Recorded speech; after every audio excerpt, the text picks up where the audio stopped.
Forged from the love of liberty in the fires of hope and prayer, with boundless faith in our destiny, we solemnly declare, side by side we stand, islands of the blue Caribbean Sea, this our native land. We pledge our lives to thee. Here every creed and race find an equal place, and may God bless our nation. Here every creed and race find an equal place,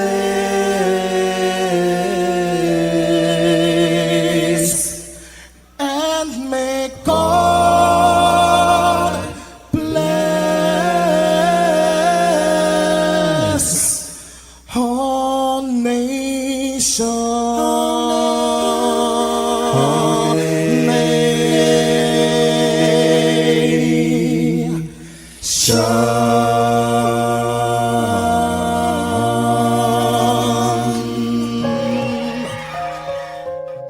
Heavenly Father, we come before you at the start of this new day, giving thanks for life, for health, and the opportunity to serve through this station. We ask for your divine presence to guide us in all we do.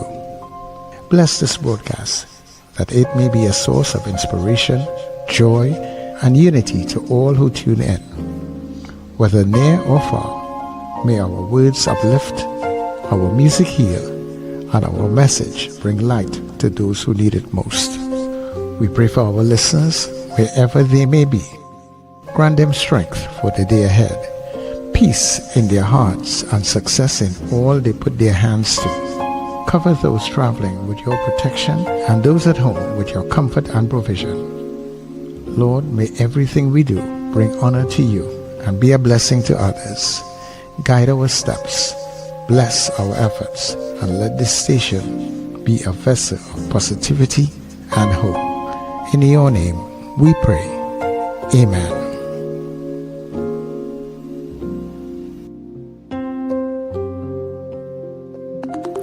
Your voice, your soundtrack, your station. New Era TT Radio. NETT Radio.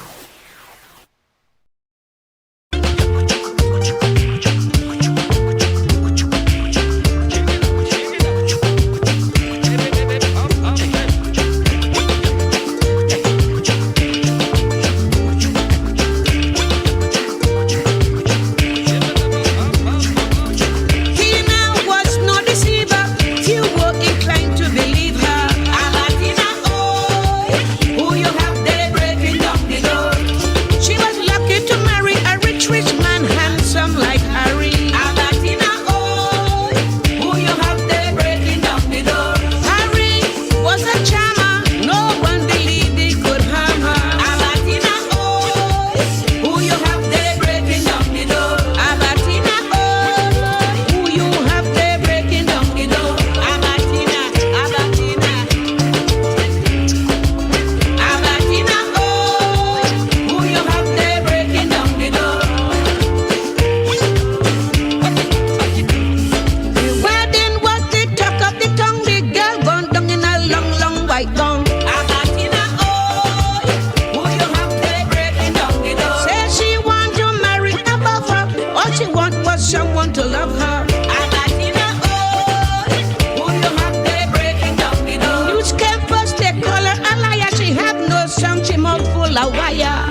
church where she got married.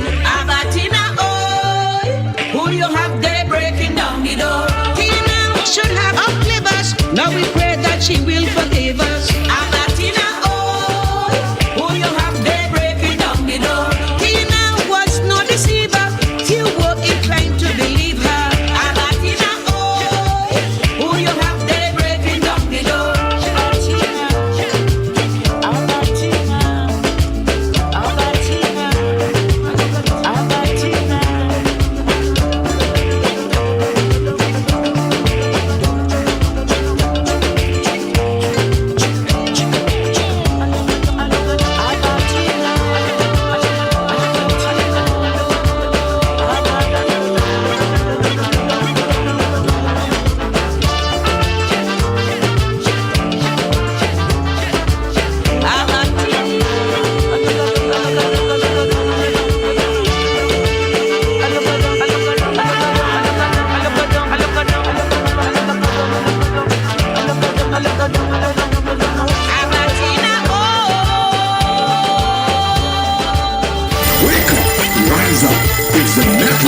Breakfast Show, bringing you the energy, music and vibes to start your day right.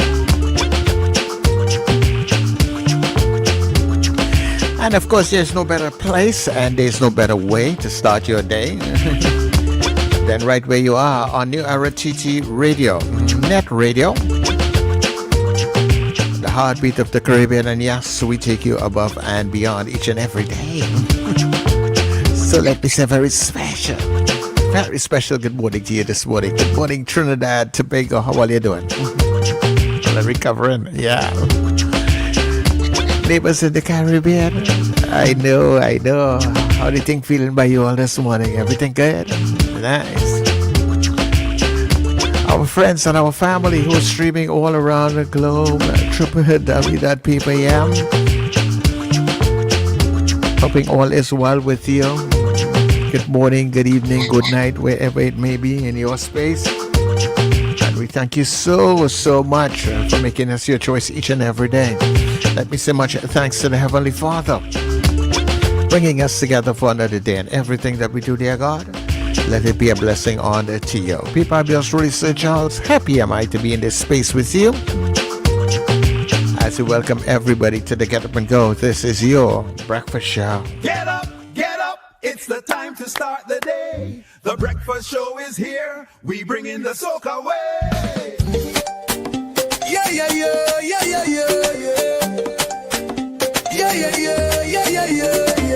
Wake up, it's a brand new dawn. The breakfast show got the vibes turned on. From Morocco's Bay to the Savannah line. Let's start the day in Caribbean prime. Good vibes rolling through the air. The breakfast show, energy everywhere. We talk, we laugh, we make you think. Grab your doubles or your morning drink.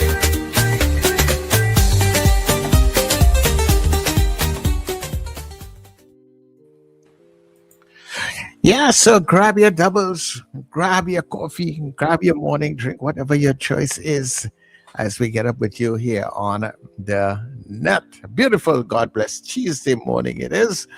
And let me say good morning to my co-host, Richard, will join us in a short. And of course, Wendell, who is always here very early. Wendell, good morning. Morning, Sir Charles. Good morning, Richard. Good morning, Trinidad and Tobago. And of course, good morning, listeners and viewers all over the globe, especially those in Addis Ababa, Ethiopia, and Yokohama, Japan. Special good morning to you all. And a special good morning to our listeners and viewers also out there in New York. I don't think I've ever seen snow like that.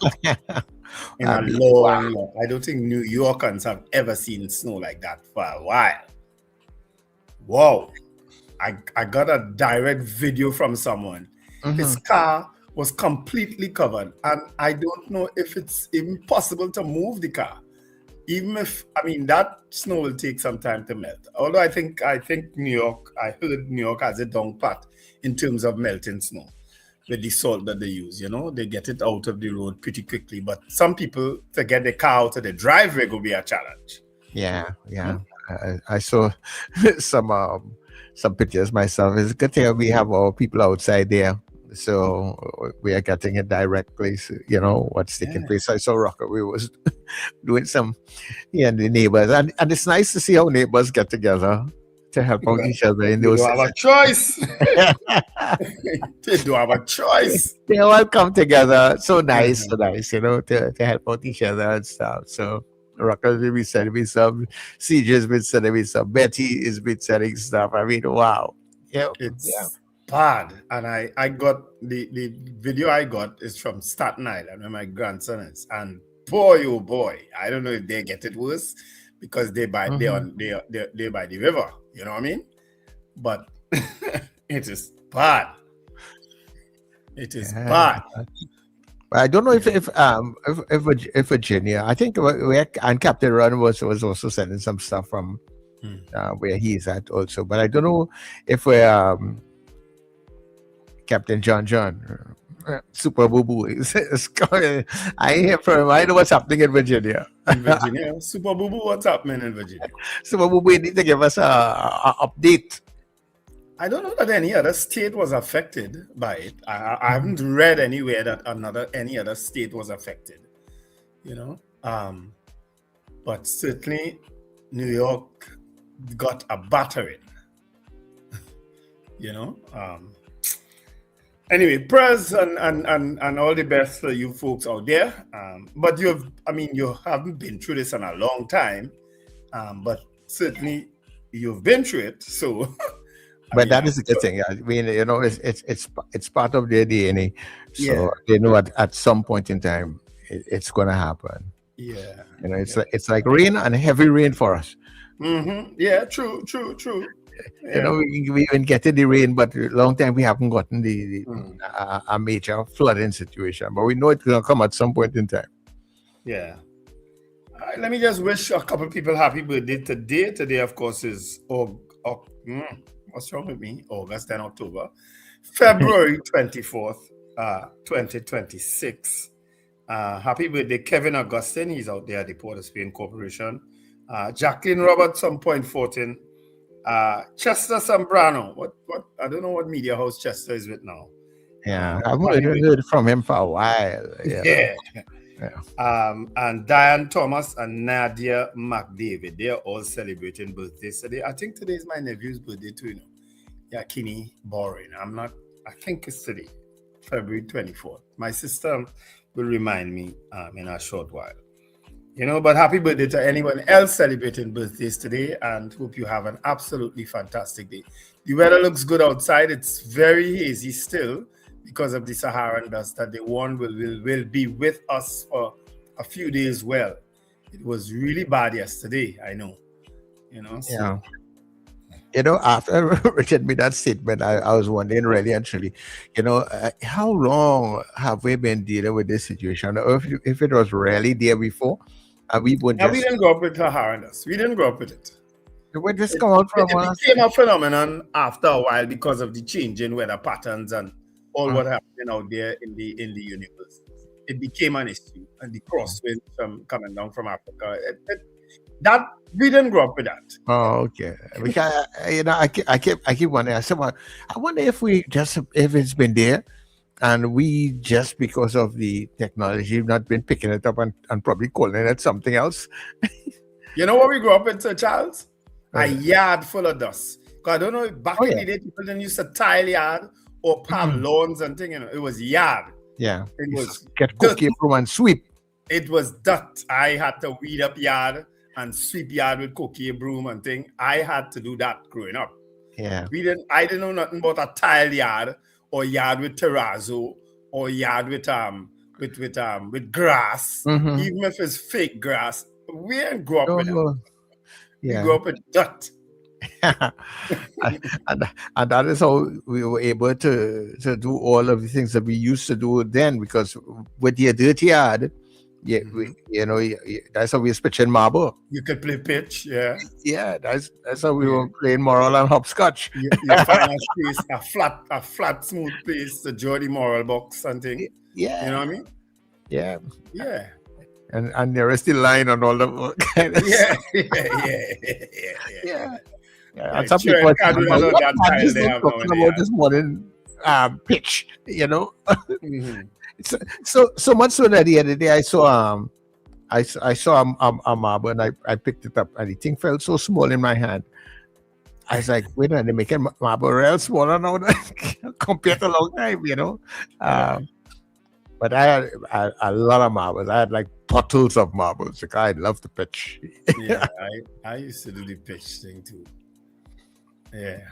But those were the days. I mean, that's what we grew up with. As I say, children now, they don't know that. I mean, there are very few yards with dirt in it now.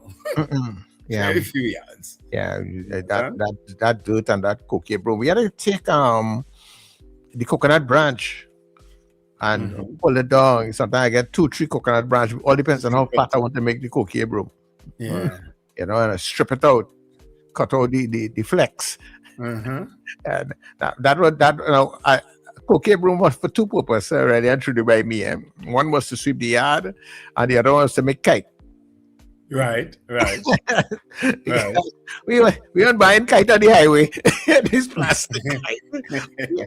We were getting our normal kite paper and stuff and making a kite and stuff. So yeah. So when the flex properly well dry and all that kind of stuff with the from sweeping the yard, I used to make kite. You know? Those were the days. Yeah.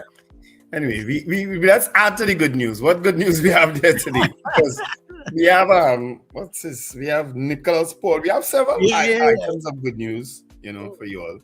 Nicholas Paul is a super talented young man. You know? Oh my word! Yeah, but he exudes a certain kind of confidence now. You know, he's becoming a real super athlete. I love him for that. Same to do those right. But that is our good news today. So let's go into it now. Yep.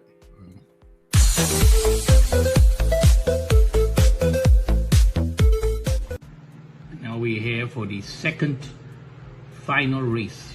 Remember, this is the men's sprint finals. Nicholas Paul of Tobago won the opening encounter. It's the best 2 out of 3. Christian Ortega will look to avenge that in the second race. Nicholas Paul needs a win, just a win, to make him Pan American match sprint champion to add to his current title earlier this week. So Nicholas Paul of Tobago against Christian Ortega. Christian Danny Ortega, that's what they call him, but let's call him Christian Ortega. And it's Christian Ortega that goes into the early lead here on the blue line. Nicholas Paul settles into second. Nicholas Paul knows he's got more speed than Ortega. So Ortega will have to think of some tactic, but right now he's leading from Nicholas Paul. One can say he's leading almost on sufferance. But Nicholas Paul is right there behind, about 4 or 5 meters behind. Nicholas Paul high on the embankment. Now he comes down a little bit in the middle of the track. So both riders in the middle of the track. Christian Ortega leads from Nicholas Paul.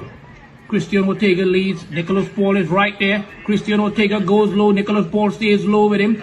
So it's Christian Ortega and Nicholas Paul here. They're getting themselves primed up for that bell. Christian Ortega and Nicholas Paul. We get the bell with Christian Ortega in the lead. Only just. Nicholas Paul switches to the outside now. Christian Ortega still has the lead. Here comes Nicholas Paul. Christian Ortega. Nicholas Paul comes around him here. Nicholas Paul. Christian Ortega. Nicholas Paul. Gold medal of Nicholas Paul at Tobago. In the end, a cheeky victory. But Nicholas Paul has it.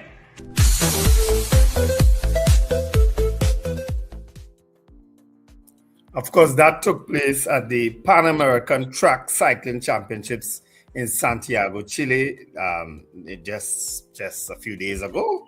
You know, of course, congratulations to Nicholas Paul. He's originally from Gasparillo in Trinidad and Tobago. Yeah, man. Gasparillo in the house. Well done, Nicholas Paul. He's a powerful young man. Very powerful young man. Yeah, he is.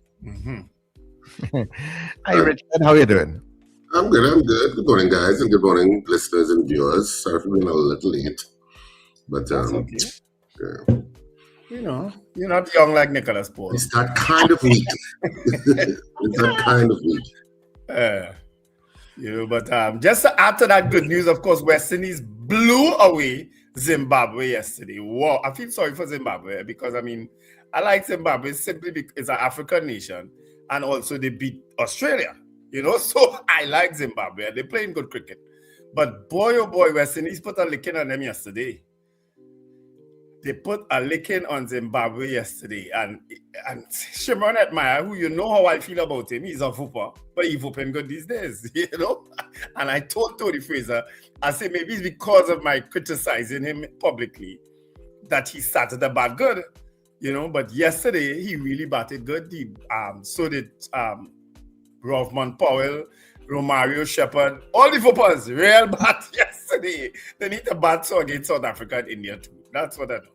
You know what I mean? But really and truly, they put a sound licking on Zimbabwe yesterday. Put them right back, because this is the first time Zimbabwe ever reached this far in cricket. Congratulations to them, but they got a come upon from the West Indies, courtesy the West Indies yesterday. So congratulations, West Indies. All right? And boy, did they have a good time in the dressing room after. Led by Jason Holder. I think I sent that video for you all. They're singing, what were they singing? I can't remember the tune. Because they're singing it. They're doing a terrible job at singing it. Just quickly in other news, guys, before I go to the chat. I don't know if you all saw the video with young brother in Guyana. Have you Where they were planting stuff for them? The bottles rained on the stage. Well, young brother his first comment when they put it up was that wasn't him, but subsequently was interviewed and said it was him. He said he was leaning over the stage talking to a girl and telling her why doesn't she come up on the stage to dance, and she said, no, I'm dancing right here. And he said all of a sudden a bottle zing past his face, right? And he said when he look up, he just see the sky filled with bottles heading towards the stage and he had to run. But I also saw the video on Facebook, people, so don't ask me to send it for you, of the bottles in the sky. Like somebody, if you see bottles, where do you get all them bottles from in Guyana? Well, first of all, how come you have so much bottles in a fete? A lot of times they don't allow bottles. Exactly. You get your drinks in a cup or whatever. But I don't understand what is the reason for pelting your young brother, who's a Trinidad and Tobago artist, and yes, Guyana, I went there. Yeah. So I don't understand what is all your problem. Just be pelting a Trinidad and Tobago artist, all your damn out of place. Yeah, I think so too. At first I thought it was not true, but then when you interviewed young brother. Yeah. I saw the interview with young brother where he said, he know that the best thing there to do is get to safety, and he talked when he went to safety. But for what reason are you pelting bottles at an artist on stage? Yeah. What did he do?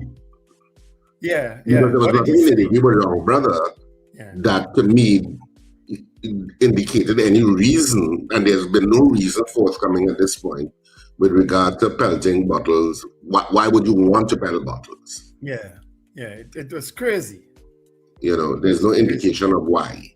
Yeah. But still, somebody, and I don't know. I understand. First of all, I don't understand why they have bottles. That was where my brain went. How come they have bottles?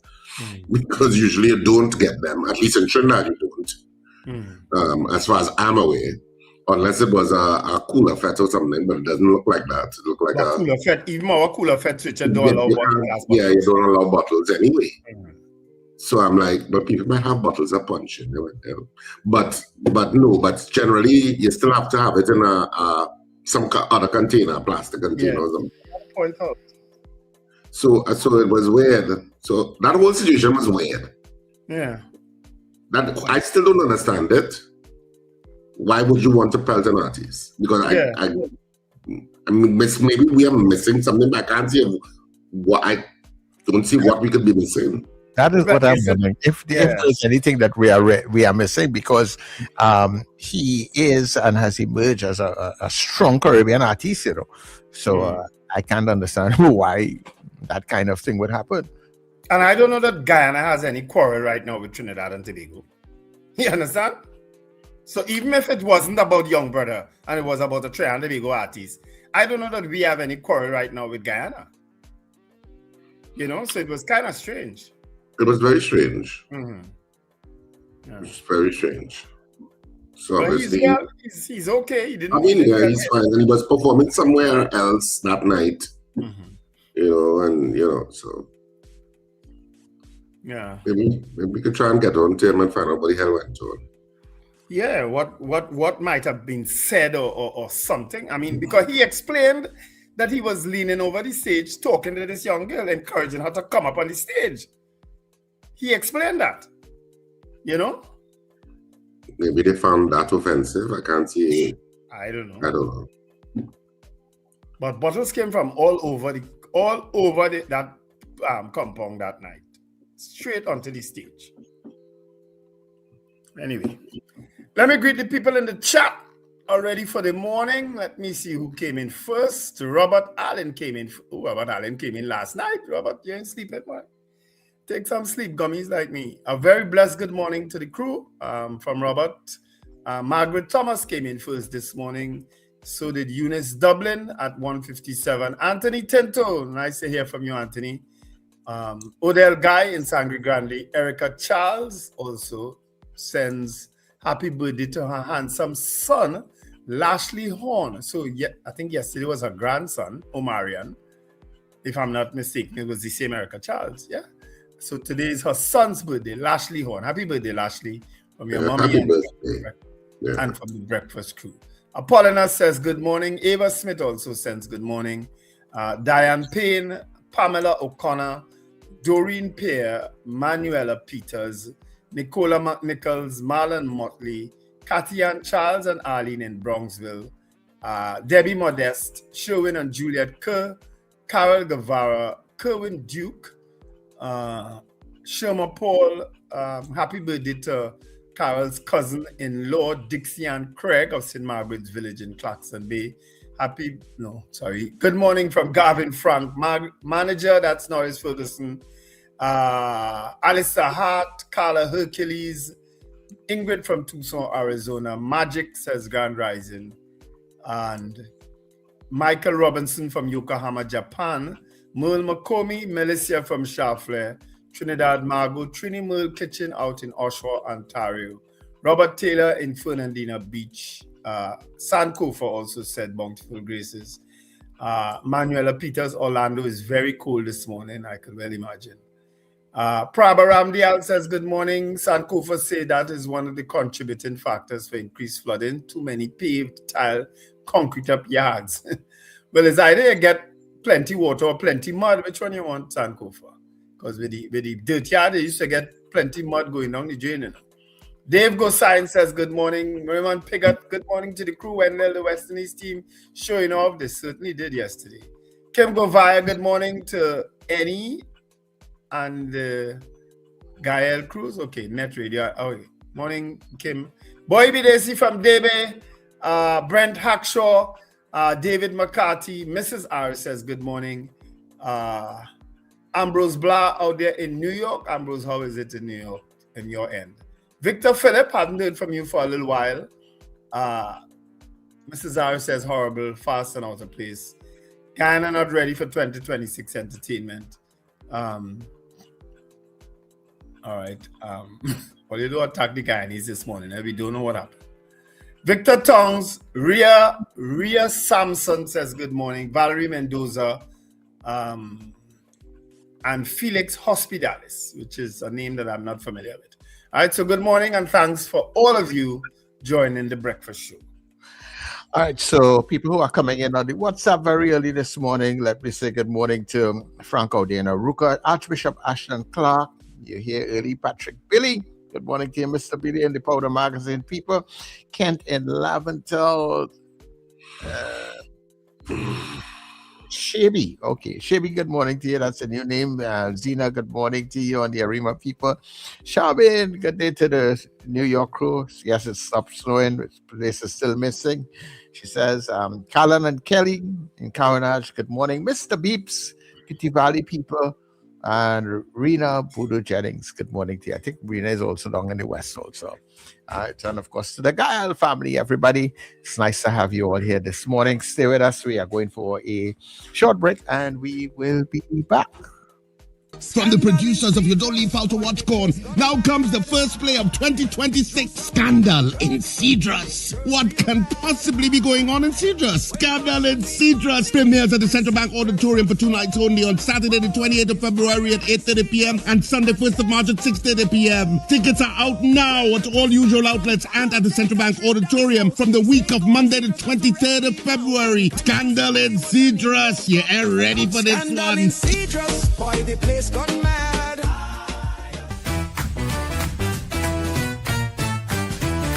Advertise with us on New Era TT Radio, the fastest growing streaming platform for talk in Trinidad and Tobago. Audio and video ads welcome. Elevate your brand with us. Connect with us at newerattradio@yahoo.com or call us at 299-5156. Now what are you waiting for?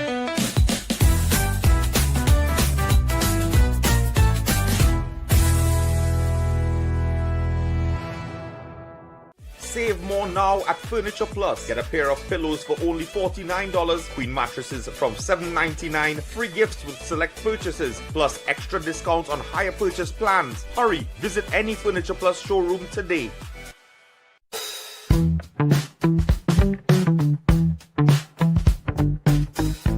S&H Rumbox, 137 Western Main Road, St. James, for all your retail and wholesale needs for alcohol and non-alcoholic beverages. Call us at 686-0599 or visit us at 137 Western Main Road, St. James. S&H Rumbox, drinking out of the box.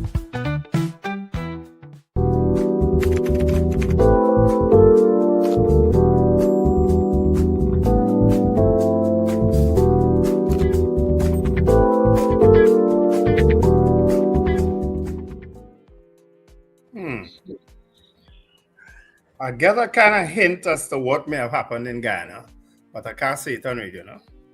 Because I don't know if it's true. And if it is, then that's extremely sad. That it had nothing to do with Young Brother. And it had nothing to do with oil arrogance and Kufa. Anyway, today's Express, January 24th. What did it have to do with what you come on a program and say things like that for and leave everybody hanging? Because you know why? I want other people to go and try to find out where this happened. Instead of speculating on the track. I could send it to you all privately, but I'm not going to say it on radio. Okay. All right, well, send it. Send it privately because I need to know now. So you pause and send it now before you start the news. No, why? If I say it on radio and I'm not, I don't want to say we have to sit. We have to sit hanging. What's that? And so Charles, he's give all the drama. Eh? Oh, I just found out what happened. Oh man, and I know it's true. But if it's true, it's so very sad. It's very sad. Oh, but anyway, I can't tell all you. Yeah, on to the news. Come on, man, don't do that, man. You never. Let me ask you this question. Let me ask you answer Charles this question. Only never said hanging before. That's a yes or no. We don't like that feeling. I don't like it. You know, the worst thing is to show up and nothing happens. Anyway, January 24th, the stories that are trending in the Express Online. PM to meet Rubio before CARICOM talks. Apparently, U.S. Secretary of State Marco Rubio is heading also to St. Kitts. Ready Mix to close on March 31st. What? That's not good news. Complete game. West Indies Captain Shaib says of course he's speaking about cricket. TNT off the Davis Cup flyer. And in other news, let me get it. Local businesses investigated for possible role in cartel payments. What's that about? Woman hides in drain to avoid being shot by carjackers. Who wants to be a PNM local government candidate? That's a question. What are you giving me them tickets for? PTSD investigates driver. What Why is that making such of a big story? I don't even know the story. A woman apparently went on board a bus, a PTSC bus, and she was giving the driver the tickets. And of course, he looked at her and said, well, what are you giving me that for? And apparently, her interpretation is that he was being rude. And then a passenger intervened and tell her, well, listen, you have to tear the ticket yourself and put it in the box. Because she doesn't know. Maybe she never took a bus in a long time. Maybe she's a foreigner. She doesn't live there. Well, I think she does. But she hasn't taken a bus. And she was taking, I think, either one child or two children on a bus ride. Just for so. So she didn't know what to do. And she found the driver to be very rude. So she made a Facebook post about it. I found he was very rude too. Well, yeah. But I don't know. Bus drivers come like truck drivers, You have to assume certain things, No, you can't assume that they are in public service and give good service. If you don't assume that everybody is people who you travel with every day. I'm not making any excuse for him, I'm just saying. It's also. No, I don't know, man. I don't think you're making any excuses, but I'm just saying that find the story damn rude into something that maybe they could deal with. You know what I mean? If he needs to be disciplined, I don't know that there are any rules saying you must be. I think you just need to go for some customer service training. And things like that, pull them inside. Richard, he must be miserable in some service or something. Wait, you know the man's age? No, you saw they have a picture of him. He look older than all here. He look older than you, Charles. He reached retirement age. So no, but since Charles and I are both in our 40s, I'm not so sure what your point is. You're bringing Charles down to your age today to save yourself. Anyway, Zena will fix that. Don't worry. 12-year-old student's cheating case set for court review. Of course, I don't know if you all have been following the news also, what's happening in Mexico. It's very bad what's going on in Mexico since the killing of El Mencho, I think that's what they call him, a drug cartel head. It's bad in Mexico. Bad right now. All right, so those are all trending stories in today's Express. Yeah. All right, so the Trinidad Tobago Guardian for today. Kamala gets one-on-one with Rubio. PM to hold bilateral security talks with U.S. Secretary of State in St. Kitts ahead of group session tomorrow. So that's one of the main stories. Spotlight on Rubio at CARICOM's 50th conference. Fallout over U.S.-Cuba embargo. Jolene insists there is no port backlog despite Tobago complaints. Robinson Regis challenges Farley on St. Kitts autonomy mission. And let me see what else they have. Stolen vehicle recovered, 3 arrested in Freeport. And ex-health minister faces PAAC scrutiny over NIPDEC payment controversy. And that's basically it in terms of a lot of the trending news in The Guardian this morning. Yeah, interesting thing with this whole Tobago thing. And we will be talking with Diane Hadad. I have to try and wake up this morning, she said. But if I get her, we should be talking with her in this 7 o'clock hour to find out what is really happening there with that Tobago boat situation. Because the minister put out a very lovely video yesterday showing that all systems go like Thunderbirds, on the port. But apparently, to some people, it's not like that. But I saw that video. Your interpretation of that video is a little too ecstatic. I saw that video and I said, wow. Wonderful video. Yes, a very wonderful video. Everything is, what was the description? So Charles gave it a description. Yeah, it's like Thunderbirds, all systems are go. All systems are go. Yeah. I don't know. I saw that video where she showed half only half the amount of passengers on the boat, half the amount of cars on the boat. So the boat could have taken more. And I saw that video, very timely. But the issue is really, I think, getting a lot of the necessities that Tobago needs to function from a business point of view. Yeah. And there was a problem with the Blue Harmony, apparently. Yeah, Blue Wave. And so I don't the blue is it Blue Wave or Blue Wave Harmony? Is that the name? Well, it might be Blue Wave Harmony, but I know Blue Wave. So there seems to be some issue, and of course, because there were a lot of stories coming out of Tobago of food running short and all sorts of stuff. But not food running short, but getting to that point. But so what exactly is it, and what exactly is the problem? Because we talked about it a bit yesterday, and we said this was kind of like the same record that happened during the PNM. 2017, yes. 2017 is like the same record start playing again. Yeah. A different version of it, a remastered version, but it's the same story. Yeah, because you don't know the schedule of the boats. You can't predict the schedule of the boats anymore. That's really where the problem lies. Is it? Oh, I don't know. I gather that. The CEO of the port was there with Jill and John. They call out all the guns firing, boy. And said, and how many? And then she has somebody advising us because she really doesn't know. So it's like, how many people on the boat? Oh, 500 people on the boat. And how much there now? About half of them there now. So we're saying, why are you talking? Let's talk to the person who knows the information. Richard, you did that so well. Because that's exactly how she did it. Turn ahead and turn back ahead this way. Yeah, so I was like, well, maybe we need to, in my mind, I'm watching him and said, well, maybe we need to talk to the killer to have all the information and not you. But that's just me. That's just me. Nobody else thought that. Yeah, she just has this always confident ear with information that somebody's feeding her. Yeah.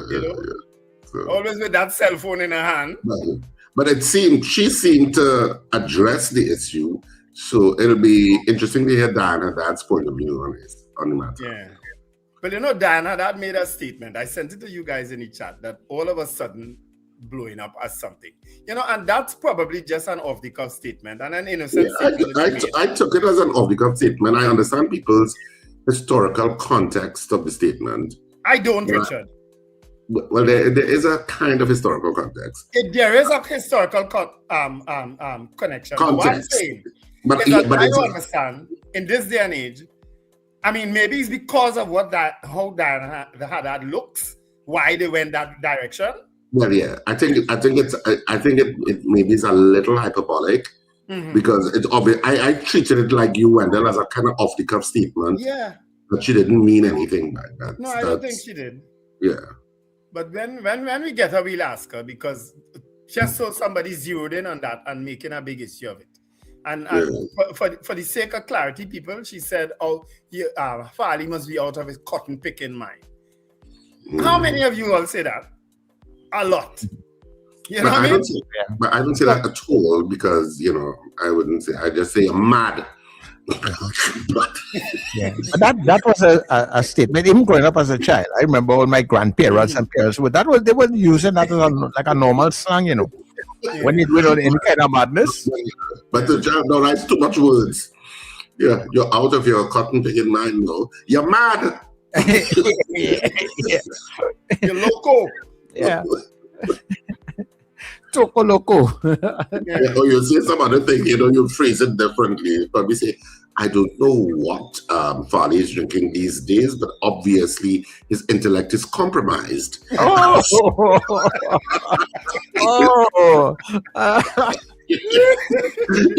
say it in so many ways to achieve the same, perspective. Oh, well, remember that when we start the interview. I just realized I have to come up with a poll.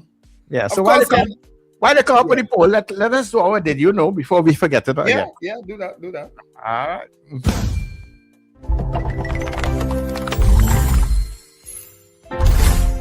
Some of thing that we're missing in this Nicki Minaj conversation right now, she's being revered by white Christians. Revered because she's moved her politics to the right because she's saying that there's Christians that are getting persecuted in Nigeria.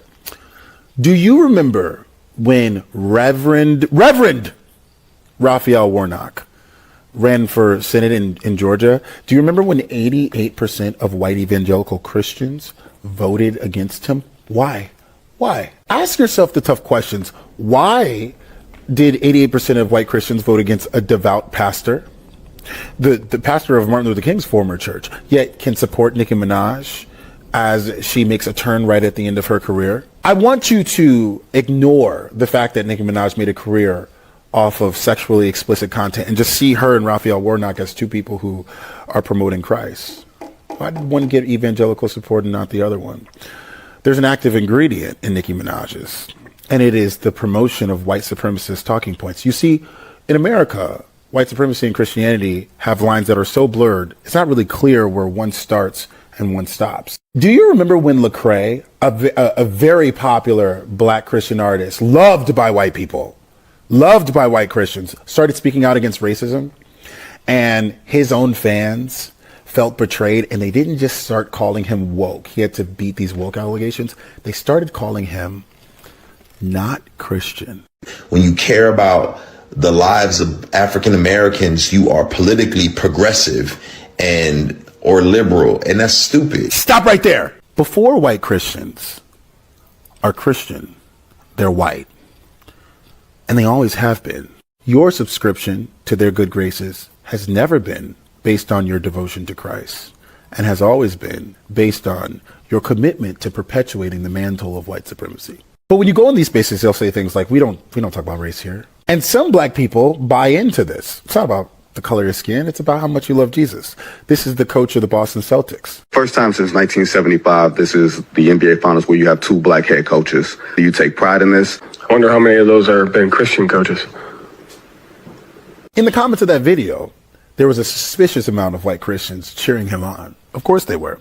They don't want to focus on race because the American experience, Christian experience, already inherently favors a race. This is evidenced by a clear history of Christianity codifying and justifying slavery, Jim Crow, segregation, lynching, take your pick. So when you as a black person abandon race as something you make decisions on, in the idea that you're doing this in solidarity with your white Christian brothers and sisters, you're the only one. They don't want to talk about racial hierarchies. They just want to vote for candidates that assert them quietly. They don't want to talk about race. They just want to benefit from racialized policies that are nested within the white Christian vision for America. And when you, as black Christians, buy into the okie doke, you're the only one.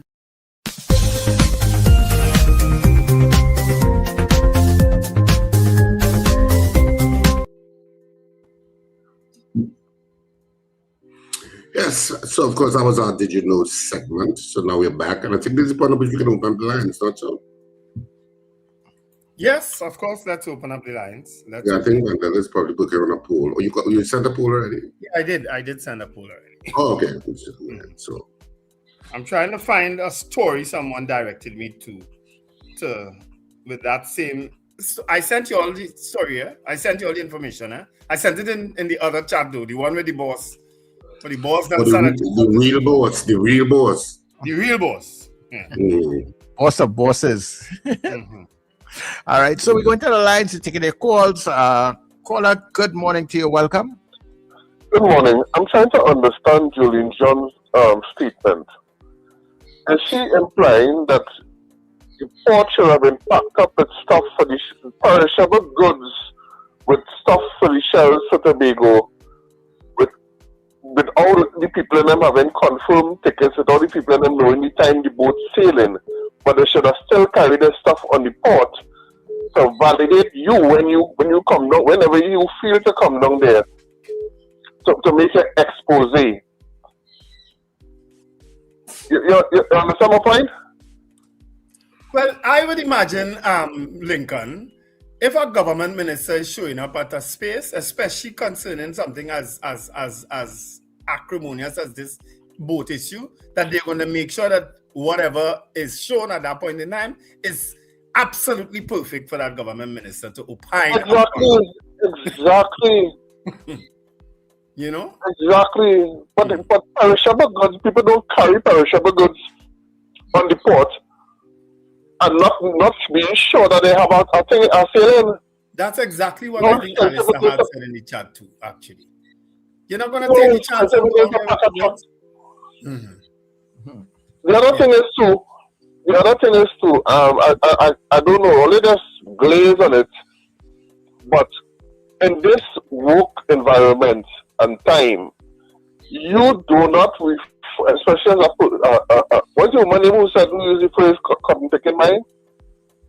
Diane Hadad. Diane Hadad. Right, Diane Hadad, who is a Syrian presenting person. In this work time, you should know better than to refer to a man of color publicly as a cotton out of your cotton picking mind. It's a very, very racist. It's a step. It's a notch short than calling a black person the N-word. And she should apologize for that statement. Whether it was conscious, and to me, it's a conscious statement she made because as Richard said, this society would normally say, he out of his mind, he mad. There's too much words. When you use that amount of words, it's a deliberate thing you're trying to do. It comes across as a deliberate racist statement that you are trying to make. I don't know if I agree with you. I don't know that it was. I don't know how to agree with you, but okay. Yeah. I don't know that it was, but because I may have missed it if somebody didn't actually point it out. Actually, you know what I mean? Because the phrase we know. Yeah, it's a phrase we all know and all we have used. Yeah. You know, but I mean, it's maybe the best way to deal with it is just say I'm sorry. I apologize. I don't disagree with that part. You know, because sometimes it's easier to say sorry than to just go on and on and on and have people try to explain it away. Yeah. I will speak to her today, and I'm sure she will. We can adjust the issue. Yeah. Caller, good morning. Good morning, guys. I want to commend that lady, that passenger on that bus, who went and made that report concerning that bus driver. They need to pull him off and send him in on some training. Now, I am a bus specialist. I love to park and ride. And anytime I have any situation with any driver, I go to the office and I make a report. I remember making one once, and the lady who in the customer service, she said, "Ma'am, I want to thank you." She said, "Because if you all don't come and tell us, we will not know what is happening out there." I also put it, I remember George Umbala Joseph used to say, "Don't only call, back it up with a letter." And I did a letter and I sent it to them. So lady, go to the head of the class, thank you, because that driver is an ignorant person, because it's not, it has some people taking a bus for the first time. What the hell? No, I just use my ID, so I never even know you just have to tear a ticket. I thought you just have a little thing there, you just put it down inside there. I never, boy, look, lady, well done. And I hope other people will take example and do it, because customer service in Trinidad is very poor. You all have a bless. Thank you. And I don't disagree with that. But you know, in most other societies, you don't interact with the bus driver at all. Most times, that bus driver is closed off from you anyway. Because of history, because of past history in some other societies where bus drivers are attacked and so on. They have their own little cubicle. You don't get to interact with them at all. I'm sure Miss Diego Martin may have traveled abroad and realized that. Sometimes you don't get to be near the driver. You know what I mean? You just do what you have to do and you go. But again, in this case, the lady didn't know, so she asked the driver, and he was unpleasant, you know. So he had to deal with that. Maybe he was having a bad day. Maybe he had a... And Wendell, and why in 2026 can you not tap your card against whatever console to pay the $1 or the $2 or the $3. Yeah, which is Instead what of having Mrs. to go and Tigamatin to find a place that's selling the tickets to get on the bus. Yeah. So I get it. Some people can have tickets who don't have a debit card. But if you have a debit card, you should just be able to come and you could just say, just tap your card there, ma'am. Bam, and go your way. Yeah. The technology exists, PTSC. It exists. It's called a Oyster card. Yeah. Mr. Patrick, good morning. There are no apps. Wait, let me finish rant. And why there are no apps where we can upload our debit cards, our Trinidad and Tobago debit cards, so we can use our phones? Mm-hmm. Why is that so difficult to achieve? Cash App you're talking about, right? Well, no, Cash App is one of them. You have Cash App, you have Samsung Pay, you have Google Pay. All of those things you're on your phone and you can tap. But you can't use Trinidad and Tobago debit cards. But I'm saying there could be a local equivalent. I don't know if it's a foreign exchange issue with them. But NV Blanc, a man who wanted to do it. We pay? We pay? Yeah. Didn't we say no to it? We pay still here. Yeah, we pay is here. Mm-hmm. Yeah. But yes, they need that base to Jamaica. Yeah. But hold on there, guys. Mr. Patrick, go ahead. But then I was under the PNM. Thanks for I reminding know it was under the PNM, Richard. Thanks for reminding us. I know it was under the PNM that he get blank. I remember. Yeah. Guys, hold on now. Hold on. Mr. Patrick, ask your questions. Go ahead and ask your questions, Mr. Patrick. Morning, Mr. Richard Agubasing and Mr. Wendell Simmons. What I'm like, you want to pay me now? Sorry for interrupting you from asking your questions. Go ahead. Yes.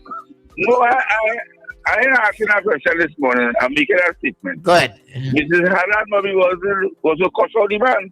She uses it in a more diplomatic way now. Yeah. But she uses a diplomatic way. She was telling me all the morals also, and then oh Lord, Mr. Patrick. No, but all along that I was to use it. You know? She said like you're telling man, like you know what you're doing. That's what she said. Right? Okay. I was reading an article again. I was Professor UTT boy. That's the Minister of Teaching Education. And I was talking to a lecturer. Lecturer said like they want to make education in Trinidad how it was before under the Eric Williams era. Where the rich could pay and the poor can't pay. You understand what going on? Because I hear the guy make a statement. He said it's up to about universities on the Eastern Corridor, so they want to open one in Debe. You understand? So the guy asking him if it will be financial viable based on the funding of gate again. Right? So I don't know what's going on. You remember the airport? The one was a big airport too? Don't you want to San Manuel somewhere? Caroni. You know the airport, right? Caroni. Yeah, but the thing about it is that nowhere in Trinidad and Tobago fire, Mr. Patrick. Well, the guy say all the universities on the Eastern Corridor and they want one down the two. Yeah, so, but that doesn't disqualify you if you're in Tobago, you want to go there. You're asking about all the lecturers, they will be getting funding and money to travel back and forth because of situation and things like that. So that's trapped for funds. The man was asking the guy, and he said, this gate program a problem. What are you talking about? He said the university has started to make money. I go right over. Yeah. All right, Mr. Patrick. Thanks so much. All right. So our poll is up. Wendell.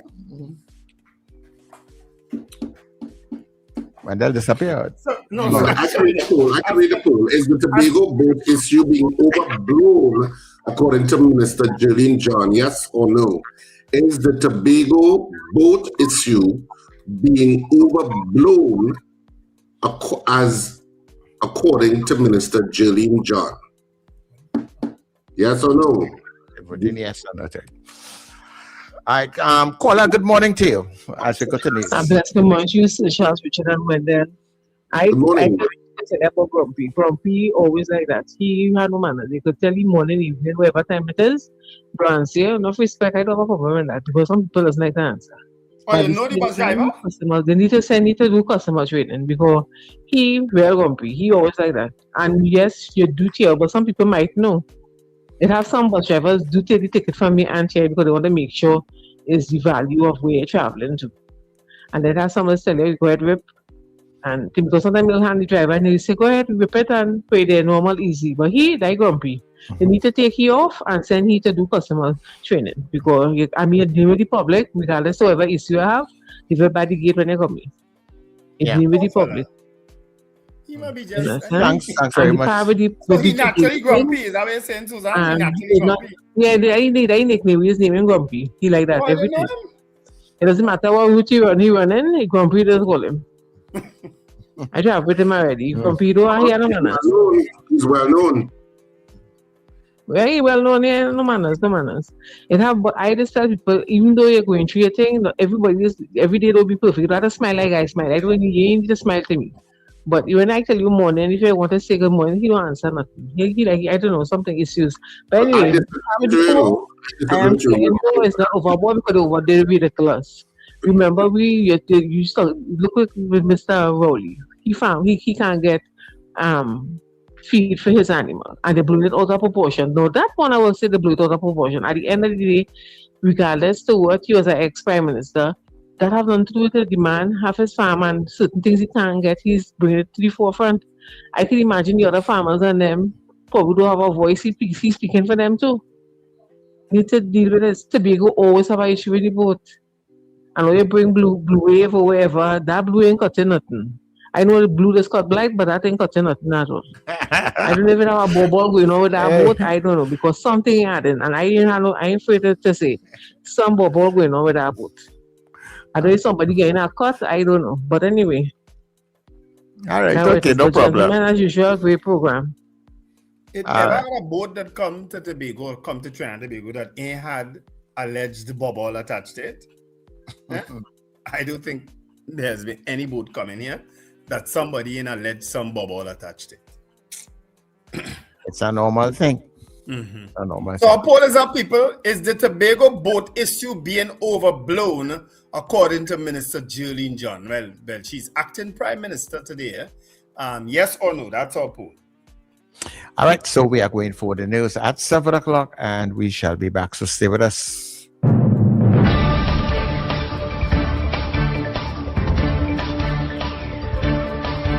The news you need, the clarity you deserve. Local, regional, global. This is NETT Radio News Now. This is News Now for Tuesday, the 24th of February, on New Era TT Radio, NETT Radio, and Guyana Caribbean TV. I'm Derek McMillan. Good day, everybody. Prime Minister Kamla Persad-Bissessar is being highlighted internationally for her stance on regional security amid rising transnational crime. An article published by the National Interest on February 18th describes Trinidad and Tobago as a model for counter-narcotics cooperation with the United States, noting Persad-Bissessar's public support for U.S. efforts against drug trafficking in the Caribbean. It quotes her saying she made no apology for standing with U.S. leadership in combating narco-terrorism. The report also notes escalating cocaine production in the Andes and rising violence across Latin America and the Caribbean, and says TNT has been affected by gang rivalries linked to drug routes and illegal firearms. It concludes that collaboration with the United States positions Trinidad and Tobago at the forefront of regional efforts to confront insecurity. Police are investigating whether a South American criminal network is behind a major cannabis seizure in Central Division, valued at more than $102 million. Last Friday, officers went to Riverside Marina in Felicity, where they searched a white Kia truck and found nearly 938 kilograms of high-grade Colombian cannabis hidden under a tarpaulin. A 36-year-old man from Freeport was detained. Senior police sources say investigators are also probing the possible involvement of local businesses suspected of laundering U.S. currency to pay overseas drug suppliers. The operation was spearheaded by ACP Anthony Remy and coordinated by Senior Superintendent Rudolph Bagwandine. The ASJA Education Board has lost its appeal against a high court decision allowing a parent to challenge disciplinary action taken against his daughter at ASJA Girls College, San Fernando.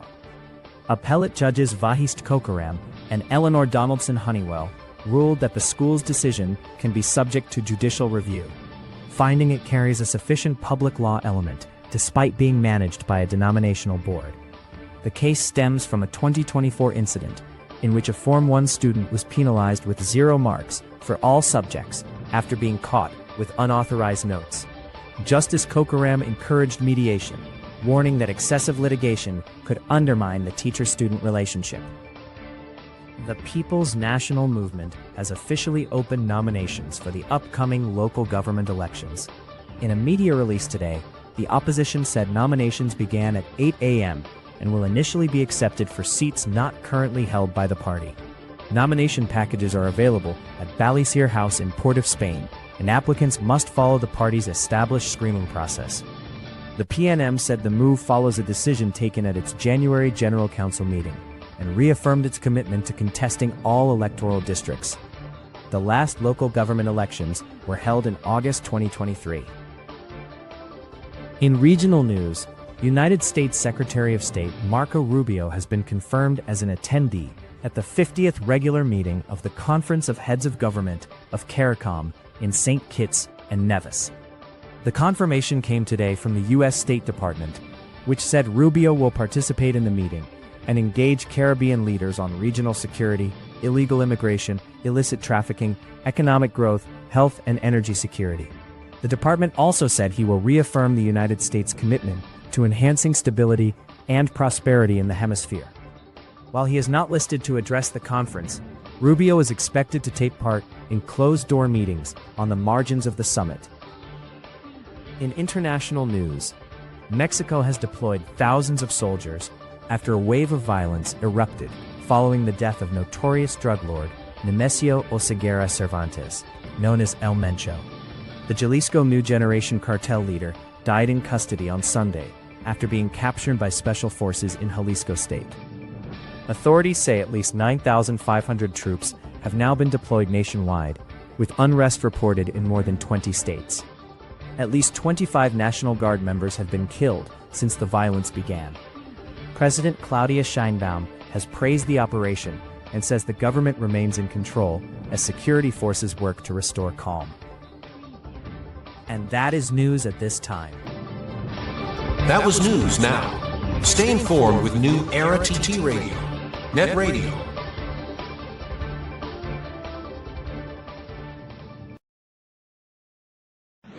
Your mid-morning just got better. Join Sir Charles for the mid-morning mix and mingle, where good music, real talk, health, and family matters come together, and your voice is heard. Whether you're at work, on the go, or just taking a break, this is the perfect mix to keep you engaged, informed, and entertained. The mid-morning mix and mingle, weekdays, 9 a.m. to 12 noon on New Era TT Radio, NETT Radio. Morning vibes, fresh energy. This is the NETT Radio Breakfast Show.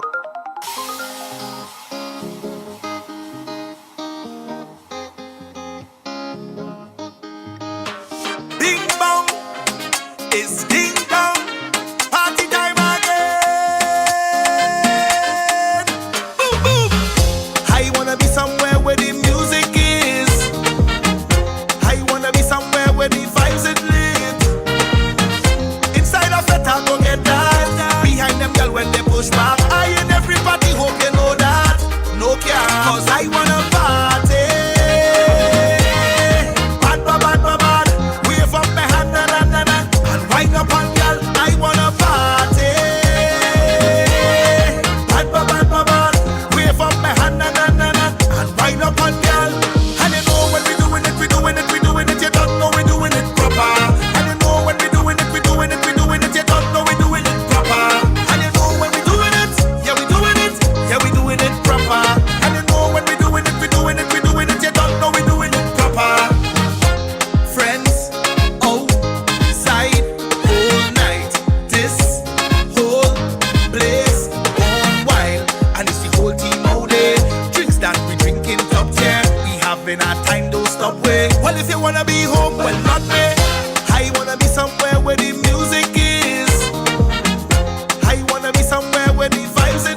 me on my worst behavior. Oh, look, them got right there whining Stevie, you know. Yeah, why not?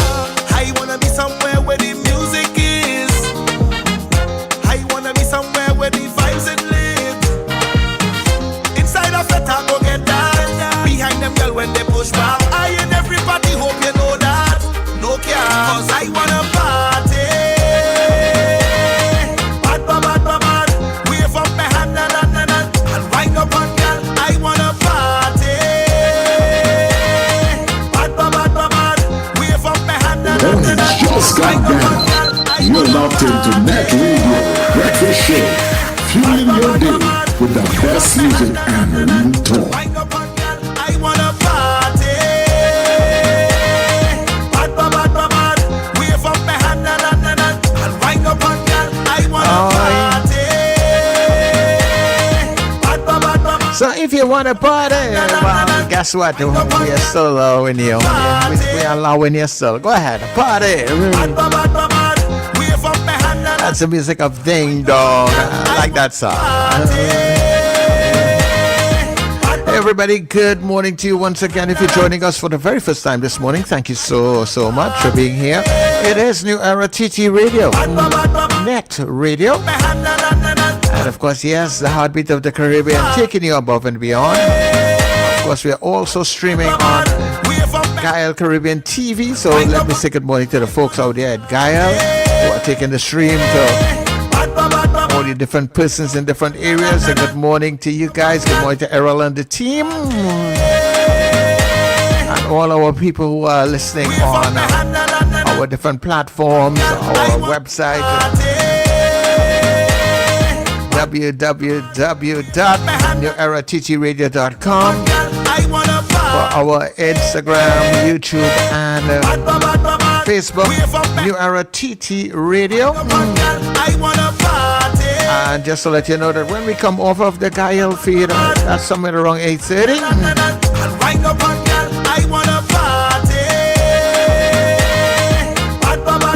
We will continue to stream to you at newerattradio.com, alright?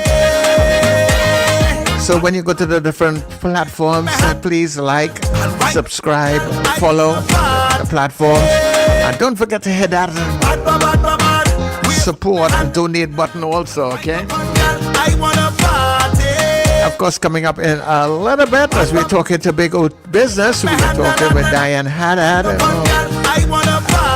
former chamber head, and of course we'll find out what is going on in Tobago there, right? But in the meantime, continue to vote on the poll. And the poll being today is the Tobago boat issue being overblown, according to Minister Jerlene John. So according to the minister, it's much about nothing really and truly, everything working well, all right?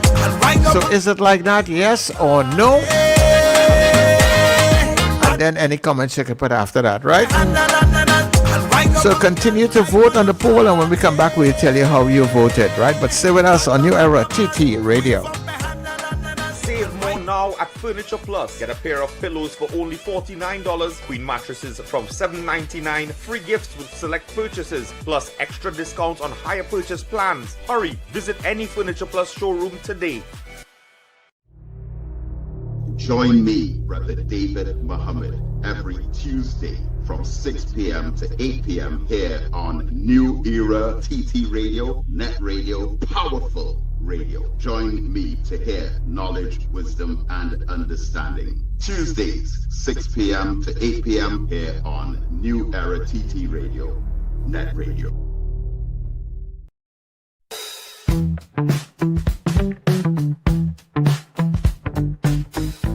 S&H Rumbox, 137 Western Main Road, St. James, for all your retail and wholesale needs for alcohol and non-alcoholic beverages. Call us at 686-0599 or visit us at 137 Western Main Road, St. James. S&H Rumbox, drinking out of the box.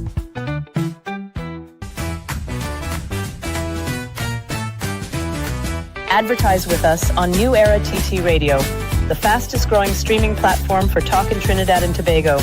Audio and video ads welcome. Elevate your brand with us. Connect with us at newerattradio@yahoo.com or call us at 299-5156. Now, what are you waiting for?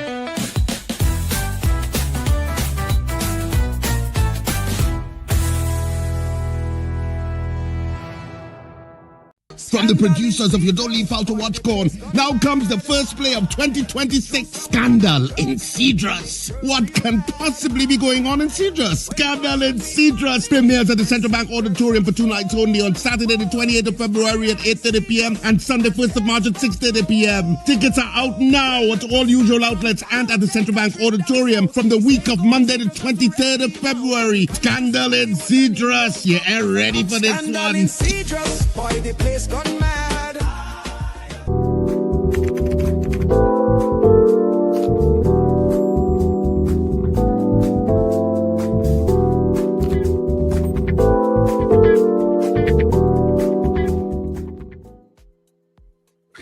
Okay, so we are back here on New Era TT Radio after our 7 o'clock news. Hope that all the information that you wanted, you got in between there. And yeah, we are back.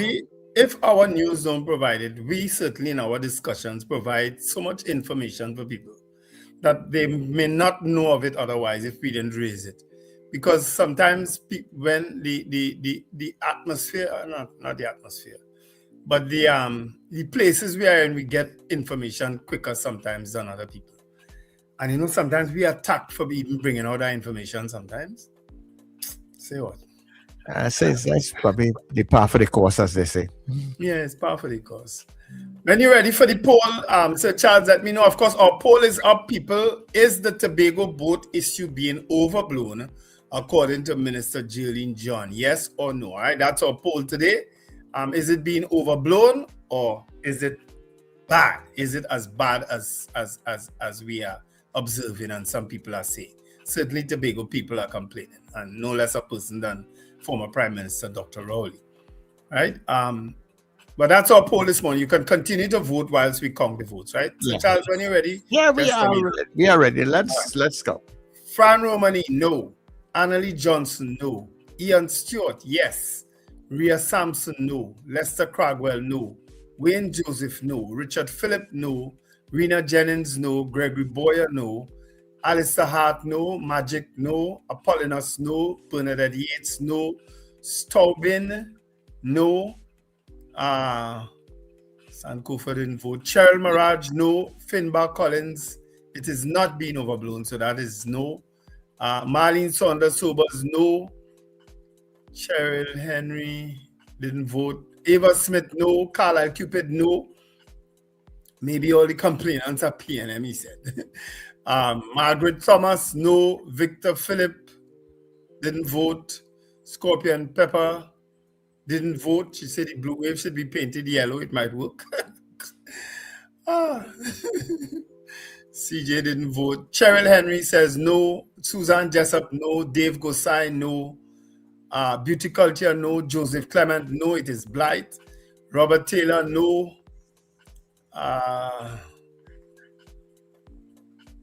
Yes, totally overblown, says Andre. Colted Finch says no. Michael Robinson, no. Sherma Paul, no. Michael Oliver, no. Debbie Mitchell, yes. Carol Guevara, no. Beauty Culture, no. And well, Beauty Culture may be right. We criticize the PNM about both issues. So who the hell Jolene John think UNC is? They must be void of all criticism. All right, you might be very right about that. Scorpion Pepper, no. Did she say that? She what? That she's what they avoid that criticism. She's asking it in a question mark. Oh, yeah. They must be void of all criticism. In other words, it's a question. But yeah, we did criticize heavily the PNM when they had their boat issues. So who is the UNC and Jolene John to get criticism? Yeah. They had to take that. Scorpion Pepper, no. Kazim Mohammed, no. Trini Gets Fit, yes. Valerie Mendoza, no. Carla Hercules, no. Kim Govaya, no. Boy BDC, no. And that's it. Those are the votes. Those are the votes I have. Okay. All right, so let's see who we have on the WhatsApp. We have Frank saying yes. We have Suzanne didn't vote here. Zena saying no. All right. Kate saying no.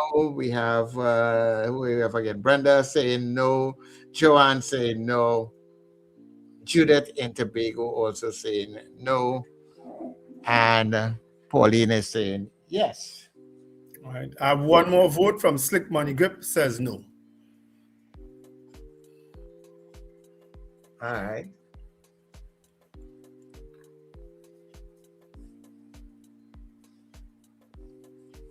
Those are the votes we have. All right. So is the Tobago boat issue being overblown, according to Minister Jolene John? What do we have there, Sir Charles? Right. So we have 43 people on the chat voting today. 38 of you said no, and 5 of you said yes, it is being overblown.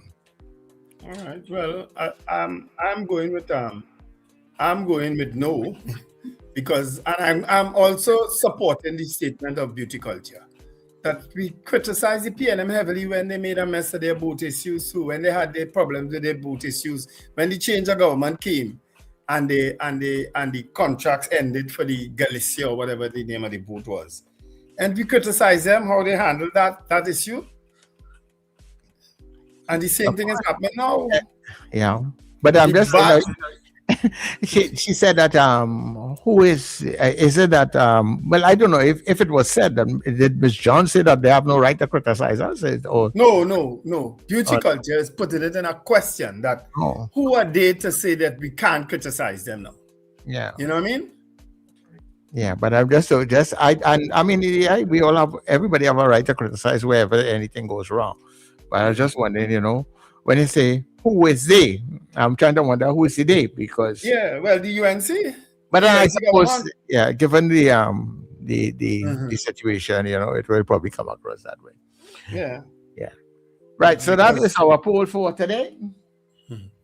I think the UNC just got a double dose because they had an issue. They bring in a boat and then it run aground. You know what I mean? So. I mean, it ain't the government fault that it run aground, but at the same time, that is what happened. So that only exacerbated the situation. You understand? The fact that the new boat that they brought in was immediately damaged. Yeah. You know? And I think that was the something that I felt we should probably have had a greater, or just say investigation. So why that happened? Because the boat was here timely, Mm-hmm. Yeah, because remember the last time when we had the Galicia being moved out and all that, so before we end up into having another boat, it took months, more than a year, before we were able to get another boat. We were up and down. The sea bridge was basically crashed. So I found it was a very good and proactive move to make the arrangements early. The boat came 1 week after or something like that. It wasn't even 2 weeks. So I found that was a good move. This one they did a how I should put it, they helped them with the campaign in Tobago too. You know what I mean? It helped Farley and them with the election campaign in Tobago, where a new boat was promised and right on the cusp of the election. I don't know how much did that play a big part in the election, but well, we know it probably didn't play a big part now, especially with the result. Yeah. But remember the impression was given that the results would have been close, but it wasn't so at all. Well, that was a cool thing. Remember polls? We have some pollsters here who are politically aligned pollsters too, Well. We can't avoid that. But as I said, we can't avoid that sort of thing. So now that the boat came, it had that problem. It's fixed, and there's another problem that with some hydraulic system or whatever. So I don't know if that is totally prepared. So that was basically the two main problems with the boat. So I don't know why people castigating the boat. They calling the boat all kind of thing. You understand? Right. They call it blight. Is that blight? They say the boat blight, the boat this, that. I hear somebody put up something, they call it the blue devil. All kind of thing. Yes, whatever. Trinidad is not easy, you know. All kind of thing they call the boat. But I am very hopeful that whatever it is that they get it sorted out soon enough. And we well, they had called the Cabo Star back then the Cobo Star. Yes. Kind of thing. Oh Lord, politics. That is how we are. Politics is like that, boy. Oh my word. Well, we're waiting on our guest. We haven't seen her yet. While we waiting, Sir Charles, Scorpion Pepper reminded me of a story that I was supposed to raise since yesterday at the BAFTA Awards. I don't know if you saw it in BBC Awards, where a guy with Tourette syndrome blurted out during the presentation of Michael B. Jordan and Delroy Lundo. He blurted out the N-word. Now, I don't know if you've ever experienced anybody with Tourette syndrome. Have you? No, I don't think. But what syndrome is it? Tourette. Tourettete. I think that's how it's spelled. Okay, but what is it actually? It's. Let me Google it to be sure that I'm reading the correct thing, because I have experienced someone with Tourette as a young man. Actually, he is well known to us in our community. Mm-hmm. But it is. Let me see. Right. Let me read it for you. Scientists believe that chemical messengers, that's neurotransmitters in the brain, such as dopamine, norepinephrine, and serotonin, are not able to properly communicate between nerve cells in people with Tourette's. Experts don't know exactly why this happened. They're asking, is Tourette a mental syndrome? From a psychiatric perspective, it's considered a neurodevelopmental disorder along with ADHD and learning disorders. Right? So all of those are what they're saying about Tourette syndrome, right? What are the first signs of Tourette? Tourette syndrome often starts between the ages 5 and 10. They usually start with mild, simple tics of the face. So that's people twitching, head or arms. Over time, a child may have different kinds of tics that may happen more often. They may also involve more parts of the body, such as the trunk or legs. And other times, people blurt out stuff, right? Okay. You will shout out stuff and whatnot, you know. Sometimes it might be obscene language, because the young man who I know, he used to shout out obscene language, right? He had absolutely no control over what he said and when he said it or whatever, right? That's how I knew about Tourette syndrome, because the first time I saw it was that young man, right?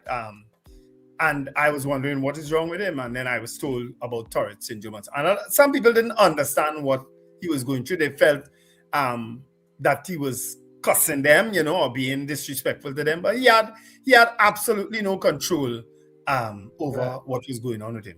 And apparently this gentleman at this awards blurted out the N-word, and at the time, Delroy Lindo and Michael B. Jordan were on stage.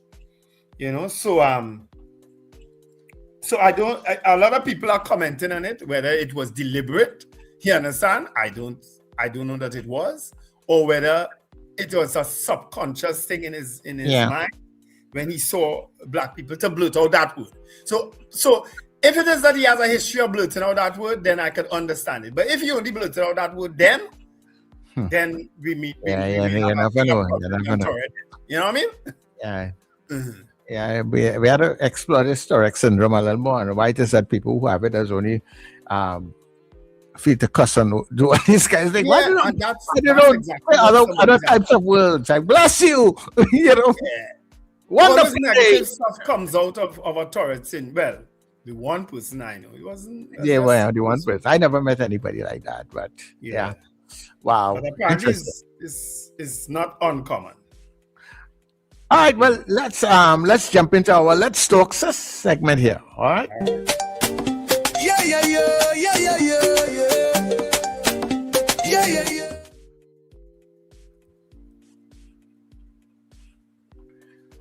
All right, good morning. Ms. Hadad? Yes, good morning. Hi, good morning. Thanks for joining us on the Breakfast Show once again at such short notice. Oh, you're welcome. All right. How are you doing this morning? I am pretty much tired and exhausted of having to work both day and all night for the last 3 weeks. Wow. You look stressed. You look fed up. You look angry. I have to tell you, you have read, if nothing else, that very correctly. I am very stressed and very angry.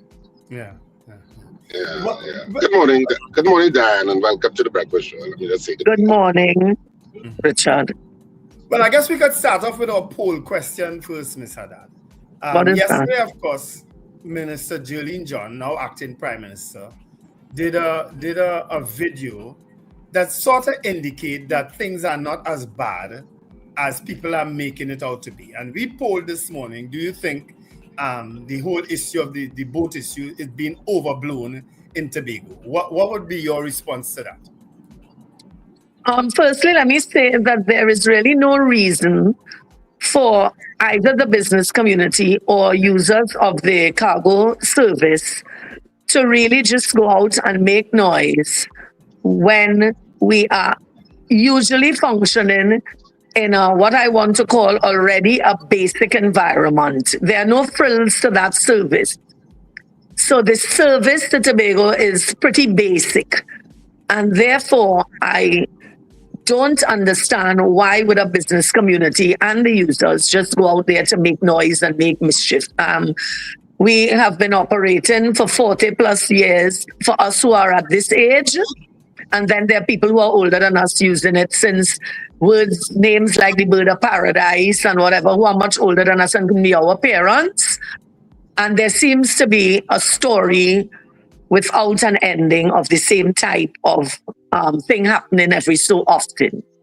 So I want us to first put that forward, that there's no reason, because you haven't heard from us for a while. In fact, the last time we had this type of fiasco and media was when there was the departure of the Superfast Galicia in 2017. And I am certain all of you would remember that, under the then Minister Rohan Sinana. Yes. And that got into a legal battle with the persons who were the service providers, etc., etc. Then we got the cargo, and that took 3 months for the entire service to settle down, to get back to some normalcy. So when we heard that the Cabo Star gave 6 months notice and was departing on the 12th of January, there was background small talk, which is normal for Trinidad and Tobago, and I want to say the world, that there was a proper ferry in train coming to us to continue the service.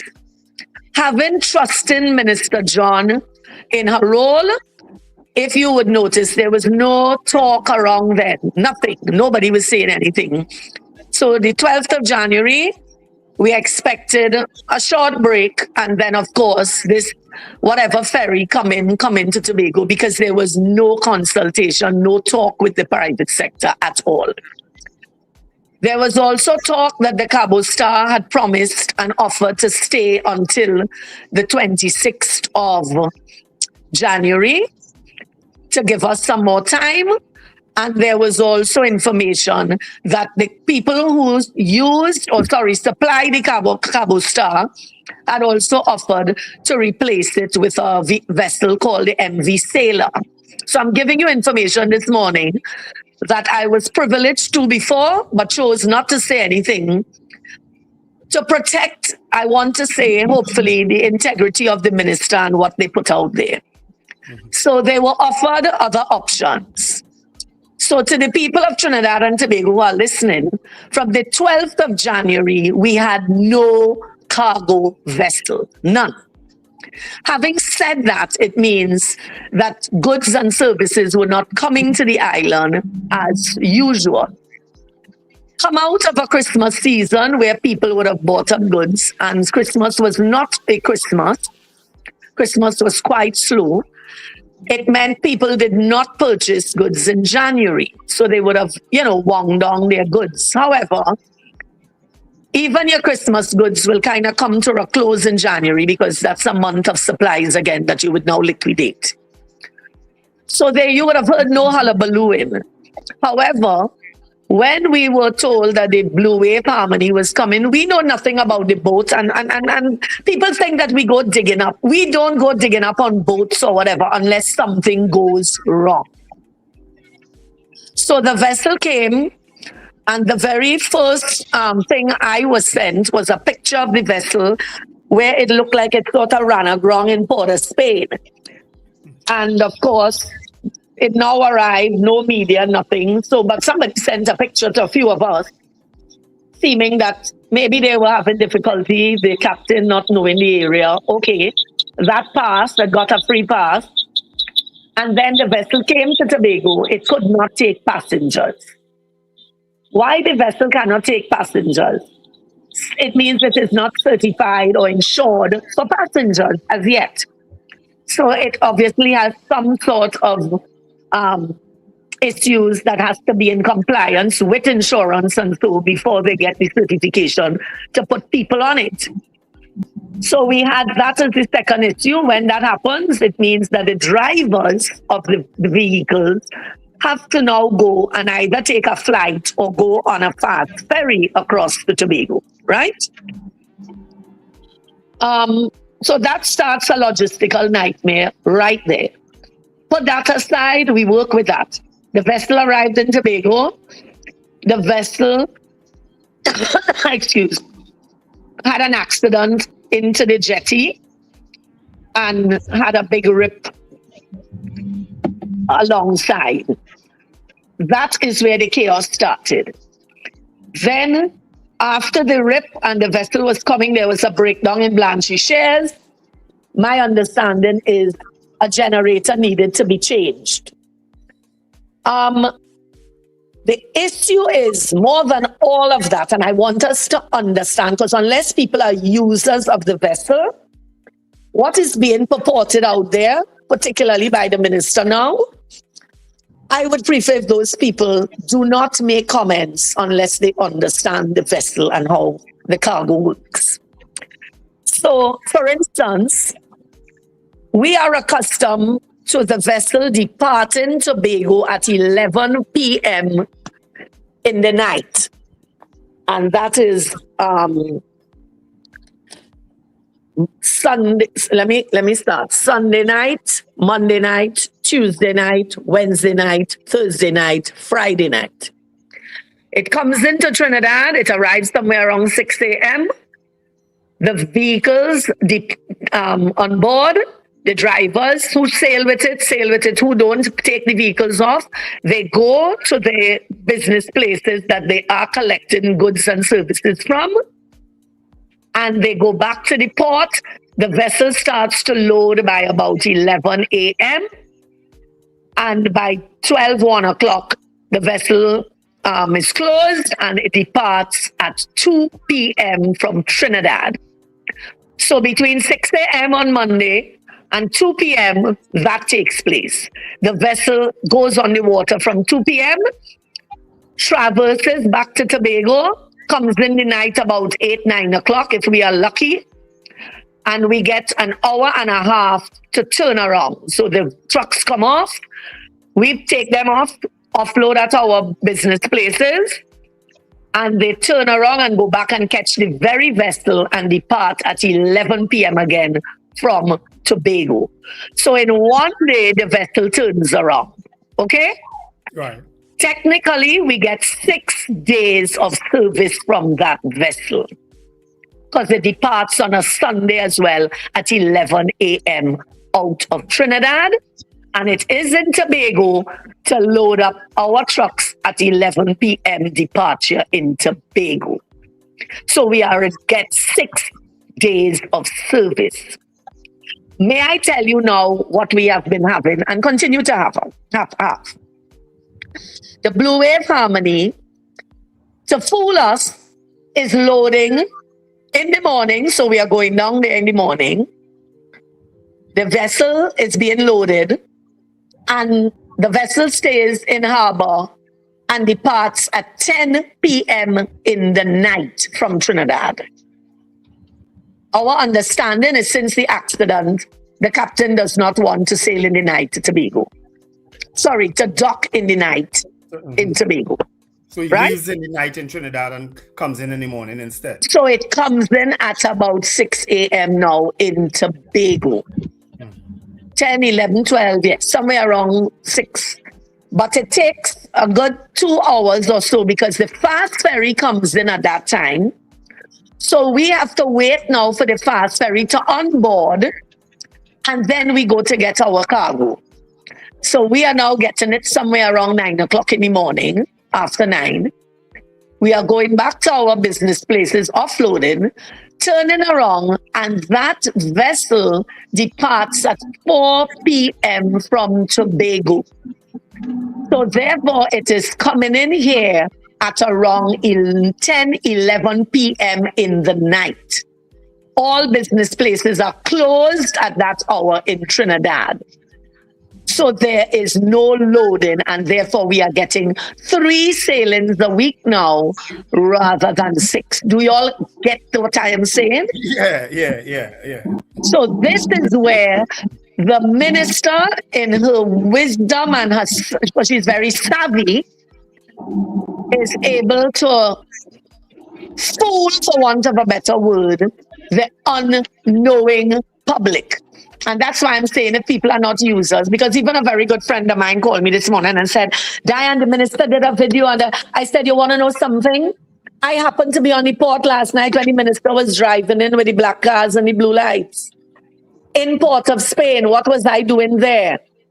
I had to be offloading ice cream baskets in one person's business place down at the factory, but the truck is plugged in Mecalfab. They're doing me a favor quite up in Arima.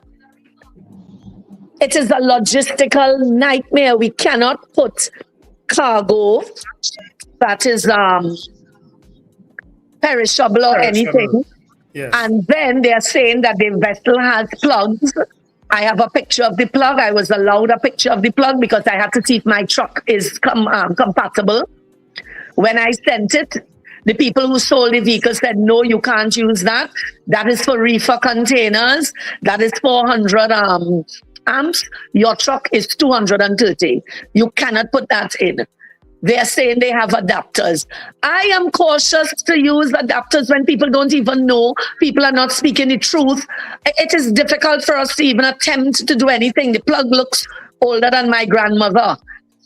So let us be clear that the truth needs to be told. There is no reason for the business community to make a hullabaloo. We had no ferry cargo service from the 12th of January until that boat came in on the 22nd, and then we have had the fiasco from then till now. So I would really like people to stop bashing the people who are speaking. They are attempting to now make the media look like they are troublemakers and making mischief. It is not true. The politicians need to speak the truth. That's what we want. Ms. Hadad, let me ask you a question where this whole, because you said that 6 months before that you all know that this whole thing was coming to an end and stuff. What was happening within that 6 month period? I know you said like there was no consultation, but you all made representation to find out what was going on? We weren't aware then, you know. I am telling you, I was made aware after. Oh, okay.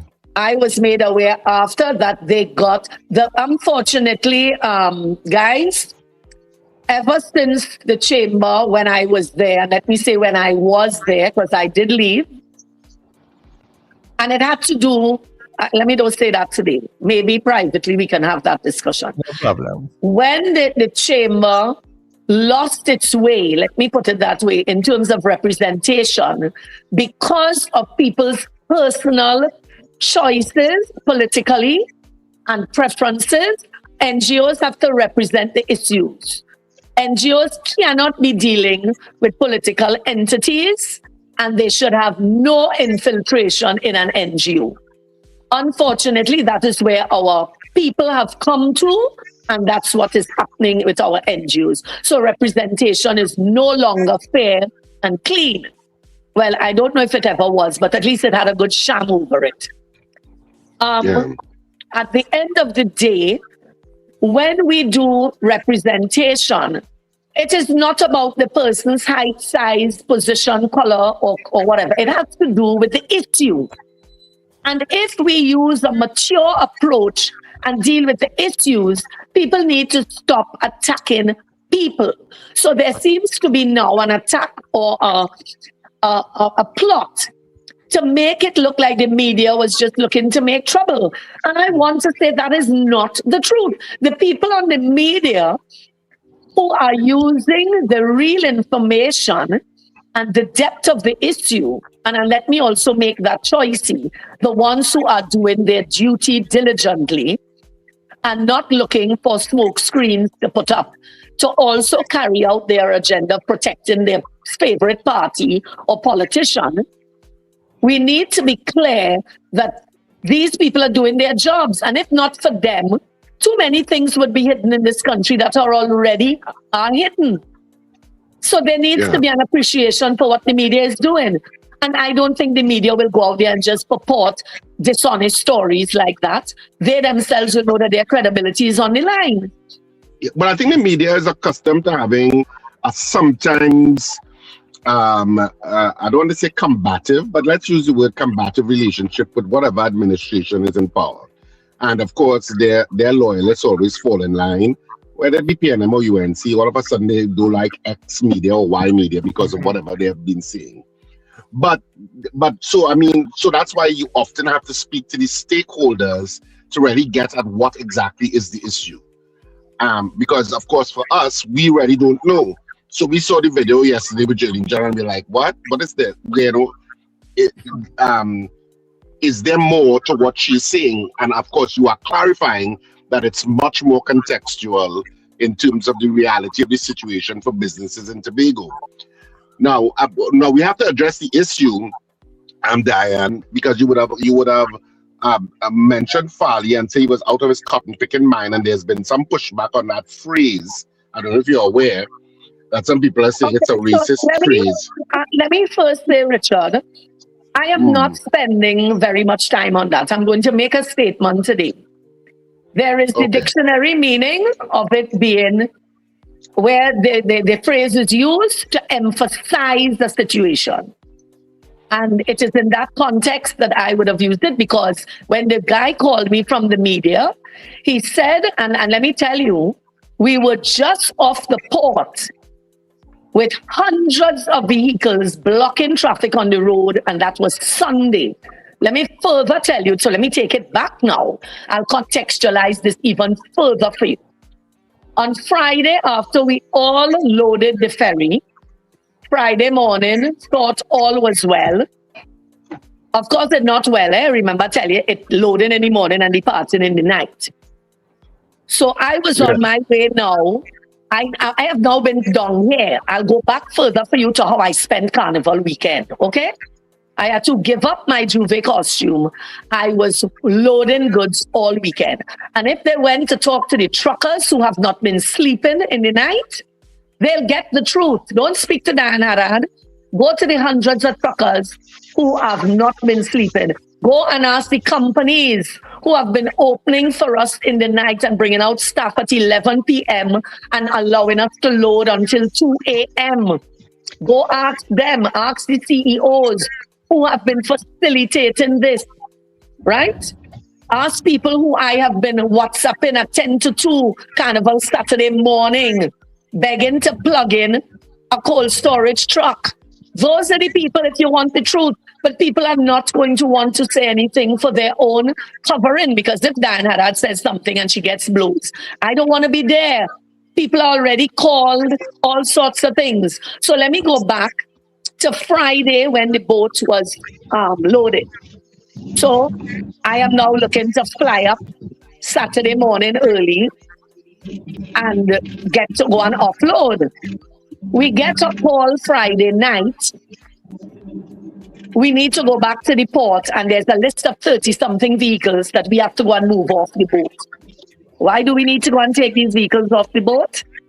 They are blocking the parts, the hydraulic parts that they need to get because the ramp is not going up. Good? So we had to contact drivers. I am a heavy-tea driver. My drivers were sleeping. They were tired. I went to the port to move one of my trucks was in the way. So I went down to the port. My drivers subsequently came probably about an hour.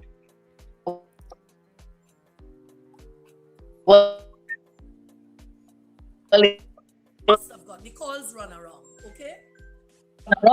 They subsequently came. However, I stayed on the port with them for us to see what was going on. All the trucks and trailers had to come off, all the cement truck, you name it, blocks on taskers, everything had to come off till about probably halfway the front of the boat. So they came off, they went into the yard, and then there was a whole operation for a forklift to come on board to go and get the hydraulic system out of the back of the boat wherever it was stored. Now, I sat there and I'm wondering, why do we have spare parts like hydraulics? Do you walk around with shocks in the trunk of your car? No, we don't walk around with shocks in the trunks of our vehicles. So the fact that the boat has all of these spare parts, hydraulic system, means that they are very aware. And the media, the young lady who did the research on the ferry, where they said that it had all of these defects, clearly they have defects to fix. And this is why I'm saying the truth needs to come out. Why are we not being told the truth? So they had to get a forklift to go and take out these parts, of which I have the pictures. And they are in wooden crates. And then it took 8 hours for that operation. So we finished and I got to home 10 to 6 Saturday morning. Okay? So we all stayed on the port right through the night. Saturday morning, we were called again. We went back down to the port. I went twice during the day Saturday. There were gentlemen there standing up, holding the gate as if they were outside prison, waiting for their loved ones. And I asked, what is wrong? Miss Hadad, I have perishables on that truck, on that ferry. I have frozen strawberries, frozen blueberries, butter. Although these things are in a cold storage truck, the cold storage will keep for 6 hours or whatever.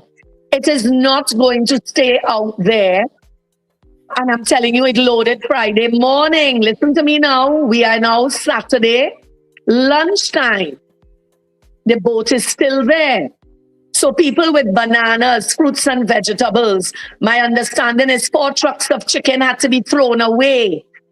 My understanding is chocolates had to be sent back to Trinidad for testing to see if it is any consumable again or what. So we need to understand that many things are happening. The business people who it has affected, are they going to just take it and lie down quiet because they can afford to?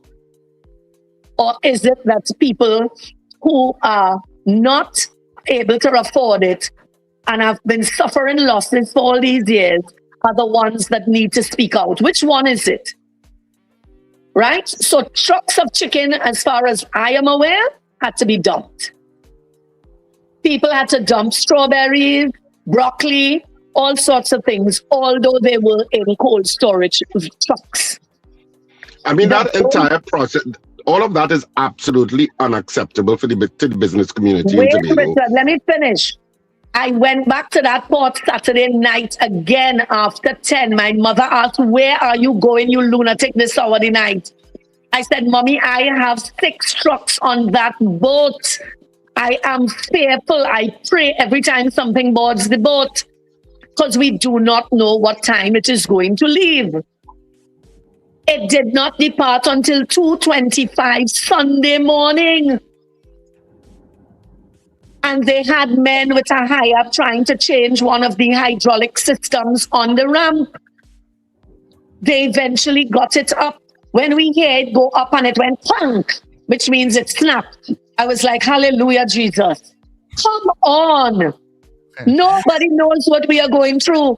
And then Mr. Augustine stands up and in his speech he says, well, you know, we have the vessel for a year, right? We are going through this already for 1 month. The vessel, and I am like, we have to go through this for 11 more months? No minister, no THA person has called the stakeholders and had a meeting and probably fleshed out where the issues are and how it can be addressed. Nothing like that. They just keep going bantering in the media, trying to argue the point publicly and looking for public support because they're the public who like Diane Hadad and who don't like Diane Hadad.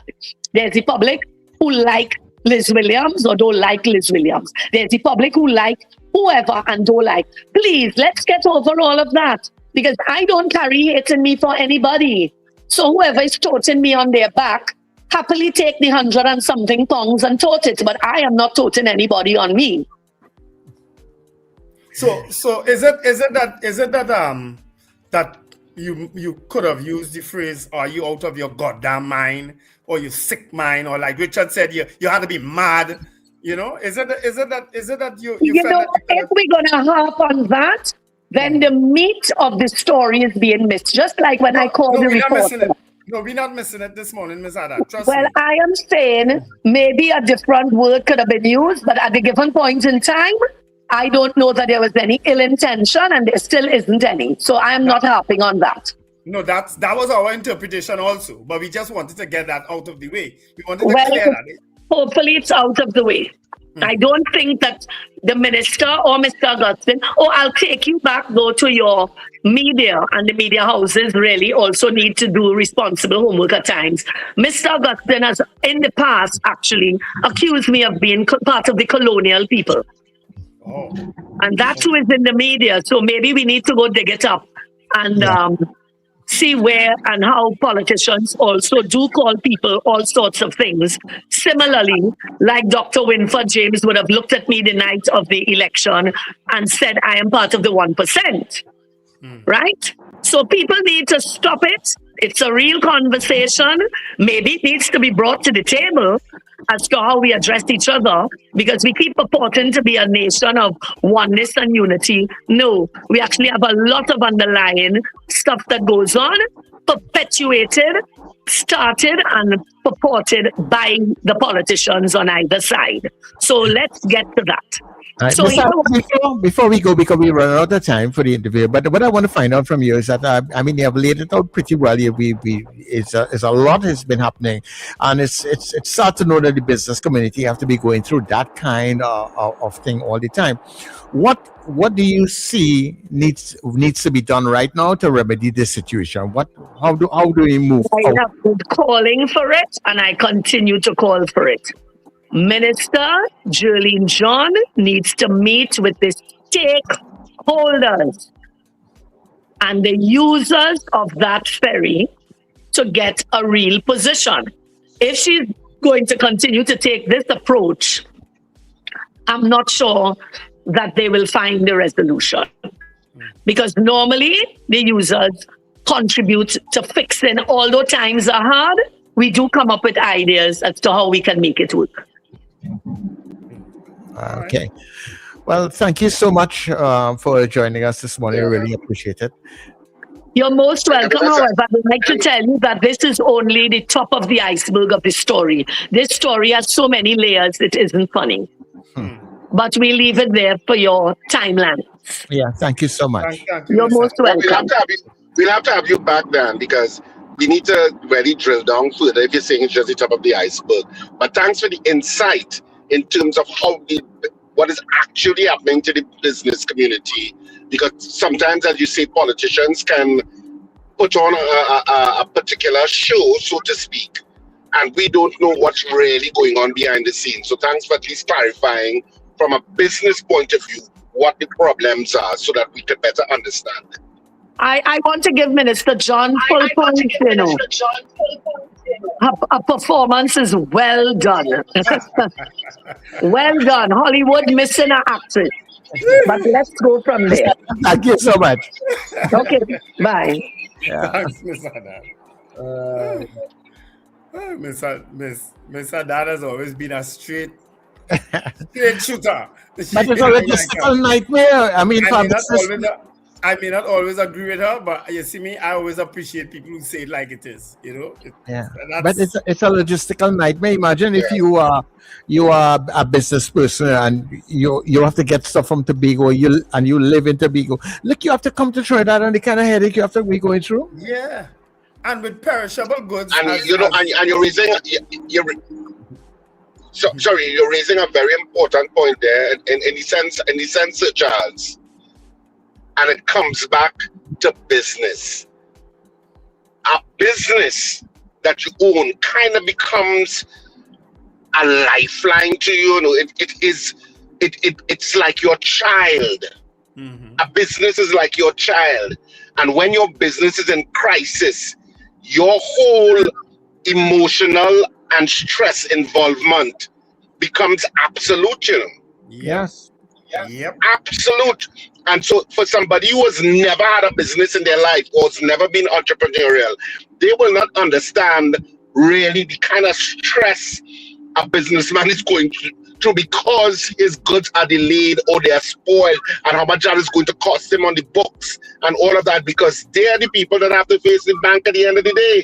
Yeah. That is it. Yeah. Imagine truckloads of chicken being destroyed, having to be thrown away. Chocolates having to be sent back to see if they could be. That has to be a nightmare for any business owner. Yeah, and that is really stressful. I mean, think about that having to, be there night and day and night just to get your things moved. Yeah. Yeah. I mean, that's the kind of stress. I don't know if I can deal with that, you know. I think we've gotten an exclusive interview this morning, and hopefully more people will share it and go on YouTube and watch it to hear exactly what Miss Hadad had to say, because I don't know that she has said this anywhere else before. Yeah, it is. Anyhow, people, stay with us. We are going for the 8 o'clock news, and we will be back shortly. Stay with us on the net.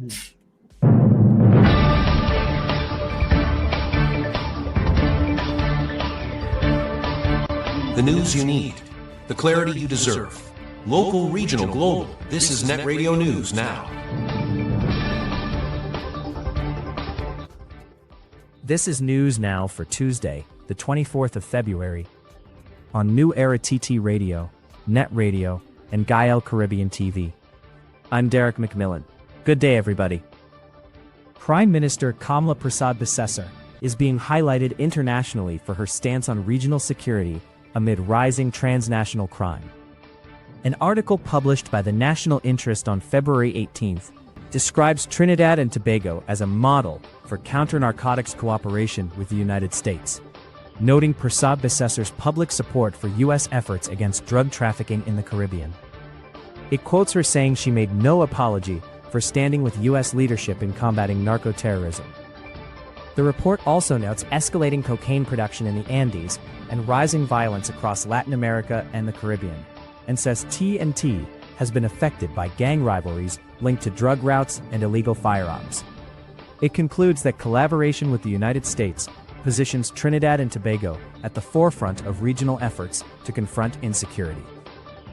Police are investigating whether a South American criminal network is behind a major cannabis seizure in Central Division, valued at more than $102 million.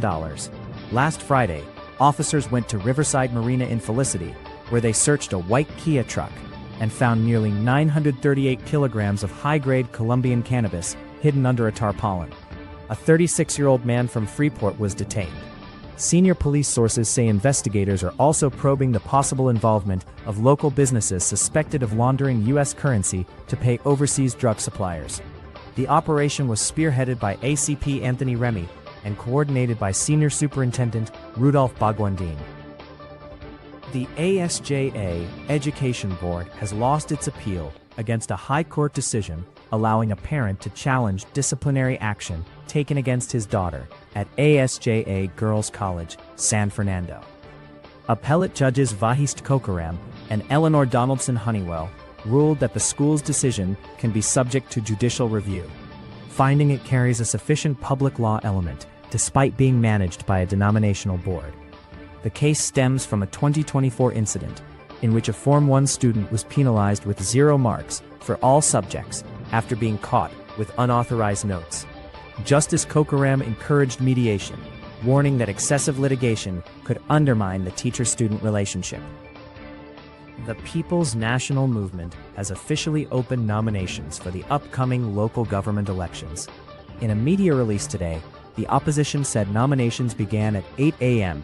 and will initially be accepted for seats not currently held by the party. Nomination packages are available at Ballyseer House in Port of Spain, and applicants must follow the party's established screening process. The PNM said the move follows a decision taken at its January General Council meeting and reaffirmed its commitment to contesting all electoral districts. The last local government elections were held in August 2023. In regional news, United States Secretary of State Marco Rubio has been confirmed as an attendee at the 50th regular meeting of the Conference of Heads of Government of CARICOM in St. Kitts and Nevis. The confirmation came today from the U.S. State Department, which said Rubio will participate in the meeting and engage Caribbean leaders on regional security, illegal immigration, illicit trafficking, economic growth, health, and energy security.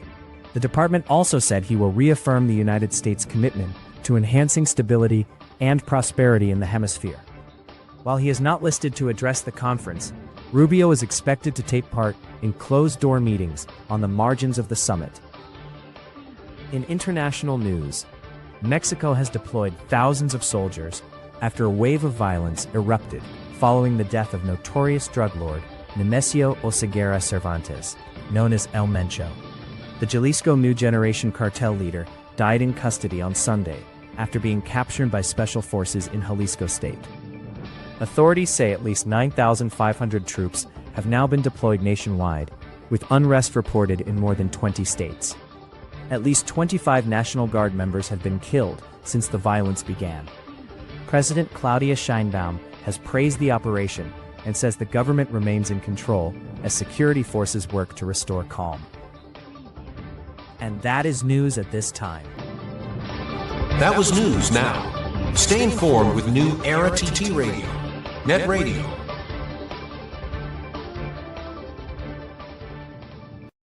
From the producers of You Don't Leave Out to Watch Corn, now comes the first play of 2026 Scandal in Cedrus. What can possibly be going on in Cedrus? Scandal in Cedrus premieres at the Central Bank Auditorium for 2 nights only on Saturday the 28th of February at 8:30 p.m. and Sunday 1st of March at 6:30 p.m. Tickets are out now at all usual outlets and at the Central Bank Auditorium from the week of Monday the 23rd of February. Scandal in Cedrus. You ain't ready for this Scandal one. in Cedrus, boy, the place gone mad.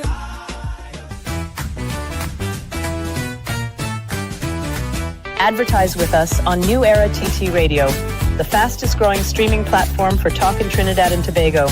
Audio and video ads welcome. Elevate your brand with us. Connect with us at newerattradio@yahoo.com or call us at 299-5156. Now what are you waiting for?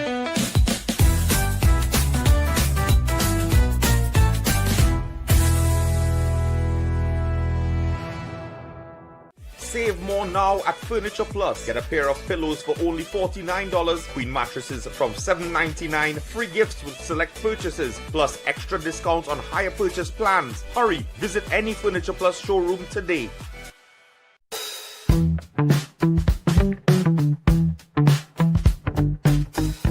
S&H Rumbox, 137 Western Main Road, St. James, for all your retail and wholesale needs for alcohol and non-alcoholic beverages. Call us at 686-0599 or visit us at 137 Western Main Road, St. James. S&H Rumbox, drinking out of the box.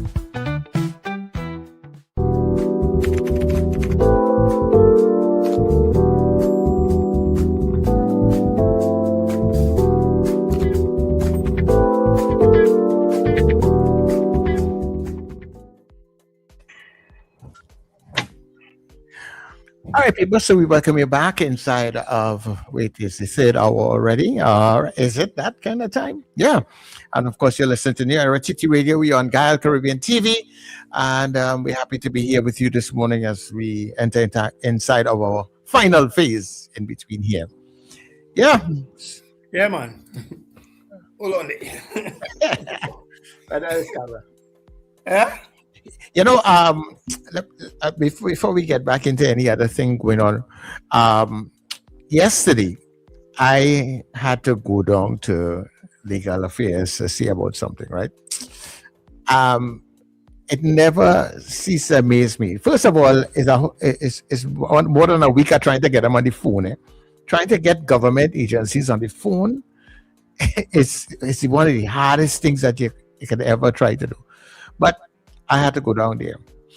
So I had to submit a document. So I submitted the document. They asked for my ID card and stuff. So I have to, the clerk now tell me, well, you know, you have to copy your ID card. I said, so you all can't copy it here for me? You know, so to get in the building, you have to go through the scanners. You have to empty your pocket, take off your hat, put your keys, all that sort of thing, and come into the building and go to the cashier. And they are now telling you have to go and do all of that you now have to exit the building and go there. And they know exactly where to say, go down the road by so-and-so, and you can pay to get the IDs copy, right?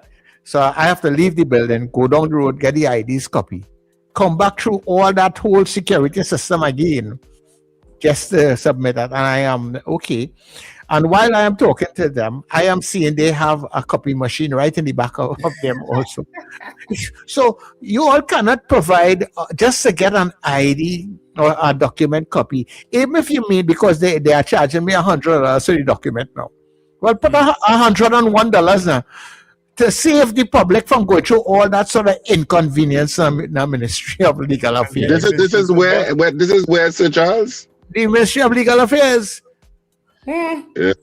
No, I mean, I don't want to make any excuses for them, but I will say this. First of all, as part of your customer service, it's very easy to go and copy a document. Okay? It's very easy to say, okay, I'll just do it for you and, you know, it's fine. Just as part of your customer service. Because sometimes government ministries don't believe that they have customer service to provide. It becomes blurred in their minds that I'm doing a function, and we know the place across the road, so you just go and copy it there and come back. I don't want to be bothered with it, because if I had to copy everybody ID, this is where they will go in their head. If I have to copy everybody ID is a problem, blah, blah, blah, blah, blah, blah, blah. Huh. But I agree with you, it's part of the customer service. Just say, okay, you know what, I'll just go and copy it and do it. On the flip side, maybe as I say, I'm not making excuses, but you know what? Sometimes printers just look like they're working, but they're really working. And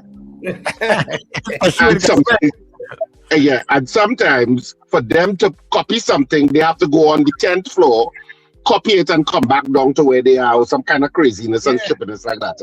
And it's some kind of special code to enter into their machines and things. Exactly, and because they want to make sure have it, or the supervisor in the department have it. All those things happen. So as I say, not to defend them, but there may be bureaucratic issues why it will be even a bigger effort for them to go and copy it than for you to just go across the road and do it. Yeah, but for customers, if that's the case, well then put in a copy center inside of the building area where you can go and get things copied without paying for it, you know. Charles, well, to me, whatever it is that you're doing, there should be information that says, please walk with a copy off, so that you're not caught by surprise. And anybody else listening, take my advice from now. When next you go to copy ID card, make about 10 copies and keep all. Make about 10 copies of your birth paper and keep all. Make about 10 copies of your... And just walk with a copy out of... That's what I will do, is I will always walk with a copy, because I'm not sure if they want it or not. Yep. Yeah. Do that. But they will not accept it on your phone, to email it to them. Some of them not accepting that. They want the physical copy. Yep. Yeah, but I just find in today's thing that is so backward. If that is the case, let's set up a copy area. You can charge people pay for it. You know, the next thing is that something, and Sir Charles, something will happen. The toner will run out, and they will say the copy center is not working today. You know, so you still have to go across the road. And you have to get three quotes to get toner, or 3 quotes to get a serviceman to come in. What should I look? But so this area cannot pay for itself. You know? So, Charles, but the business down the road go bust. The little man who's trying to make a little money off the copier. He go bust. Yes. And then you have all these documents and papers now. If it's raining outside now, you have to leave there because you know what? They don't have no envelopes either. Keep copies. Which is why all of those kinds of things need to move to online. Because if everything was online, then it means you don't have to go through the issue of having to line up and go on photocopy and stuff like that. And the more things move online, the better. And now I know some people are against a little late in going to online. Like when I pass, I pay most of my bills online. And when I pass and I see the line of people lining up for TNTech, I'm like, don't they know that you can go onto the TNTech website and pay this online with a debit card? And you see long lines of people lining up in the option to go to TNTech. And I'm saying, do I need to go out and tell them, hey, or they could pay this online, while they're starting up here? But for some people, they want to go in and say it gets stamped. Yeah, but Richard, guess where the information is about the online payment? On the inside of TNTech, You have to still go on the inside. It's not on the outside where you see it. It's on the inside. While you're in the line, then you say, hey, why can't I pay this online? Because they have a barcode to scan and all that from your phone. No, but when I'm talking about you could pay it online from your bed, on your phone. I know that, Richard, but I'm saying the information for some people who don't know. Only when they get inside of the TNTech and they are in the line, do they see that information. That's why I saw it first. No, but a lot of people who do it, but this is with TNTech, it has been there for a long while. So some people choose not to do it, Yes, because they don't trust the online. They want to make sure it gets stamped. Yeah. But when we interviewed Dr. Rowley some years ago, Richard, remember he had said he not enter this online banking thing. He like to go in the bank and the line. Yeah, the dinosaur behavior. Yeah, it's people like that, Richard. Sometimes that's and I get that. I get that, Wendell, but they need to get out of it. Life is about moving out of your comfort zones from time to time and moving on and doing things differently. Yeah. But, I just find it's really strange that, you can go to a place like this and for a simple thing like that, don't tell me that we can't efficiently manage to make sure that the copy center is working properly here. Charge people for it if you want, just like when you go to Massey and them places and they charge you for a plastic bag. People don't mind because they're walking with no bag. You understand? Private enterprise now, where things are most likely properly run. So why government can't be efficient? And all these people from private enterprises is minister line minister thing. No, well, some parts of some parts of the government service is efficient. Which part? But of course, other times you're going to meet hiccups. Like the online renewal, for example, the online renewal of your driver's permit. I had somebody do it the other day, and it worked. And they got and they did the delivery to their house, and it came straight to their house. Yeah. And within the 3 days, I think it took about 3 days to get there. For the whole process, it took about 3 days for them to actually get the actual renewed driver's permit in hand. And what you do at the point that the courier is delivering the renewed permit to you, you hand back in the old permit, and the courier takes the old permit. Because and while I'm there, I'm talking to that guy, and he said, boy, this just Trinidad and Tobago is something else. He said he lost his ID card, and he goes to the ID card people to tell them that he lost his ID card, and they flip open this. That's a bacchanal. They have all of his information there, right? But he now still has to go and swear to an affidavit somewhere else, pay $150 for a man to say, I used the man to go back. No, first of all, that is not it, The first thing you have to do is go and make a police report. Yep. and get a police receipt that you have lost your ID card, because this ID card, the ID card of Trinidad and Tobago is gold, So you have to go and make a report. I lost my ID card. wherever, and the police say, yeah, and they make a report. Then when you go on, you think that is it, and you sit down for 2 hours or 3 hours to wait and say, yeah, I lost my ID card, but I had the police report. And they say, no, you have to go and get an affidavit signed. And God forbid you live in a Rima because you had to go somewhere in Tunapuna to get that this particular form signed or whatever crap. And then bring back that form and sit down another 2, 3, 4 hours to say, yeah, I get the form and I get it. No, that is ridiculous and stupid. And that is why I will never have an ID card until they go online. I don't have an ID card. I've voted and voted for myself without an ID card. I have not used an ID card in more than 30 years. Nah, I went in, remember I told you all that incident? I went to remove my ID card. Yeah, and after I wait 2 hours, they come and tell me, okay, I think I finished. She said, oh no, you have to go back and sit down. Yeah. I said, what? She said, yeah, you just have about another 3 hours or something. So I said, give me back my ID card, and I walk out. I know my ID card number, so if they just ask for a number, I can always put it on the card. I know the number. I know my DP number. I know all the numbers, my passport number from memory. And I use it whenever I have to use it. Otherwise, I do it without it. Because even that police thing, Richard, that police report thing, sometimes you go to the police station, they don't have no receipt book, you know. Yes, you're very right. You're very right. Oh, no. And all of that is part of that good for them mentality that they have. Because if you are prioritizing that an ID card is important, then make it as simple as possible for citizens to get replacement ID cards or to renew their ID cards. Make it as simple as possible because you already have the information. Yeah. And as you have it, the information is there. The man is like, and the woman watching me, and asking me, how she gonna know it is me? He said, they have my signature, they have my picture, they have everything. They asked me, tell me, no, go by the next man. And I just had to go and tell him, well, I so and so. Oh, he knows me.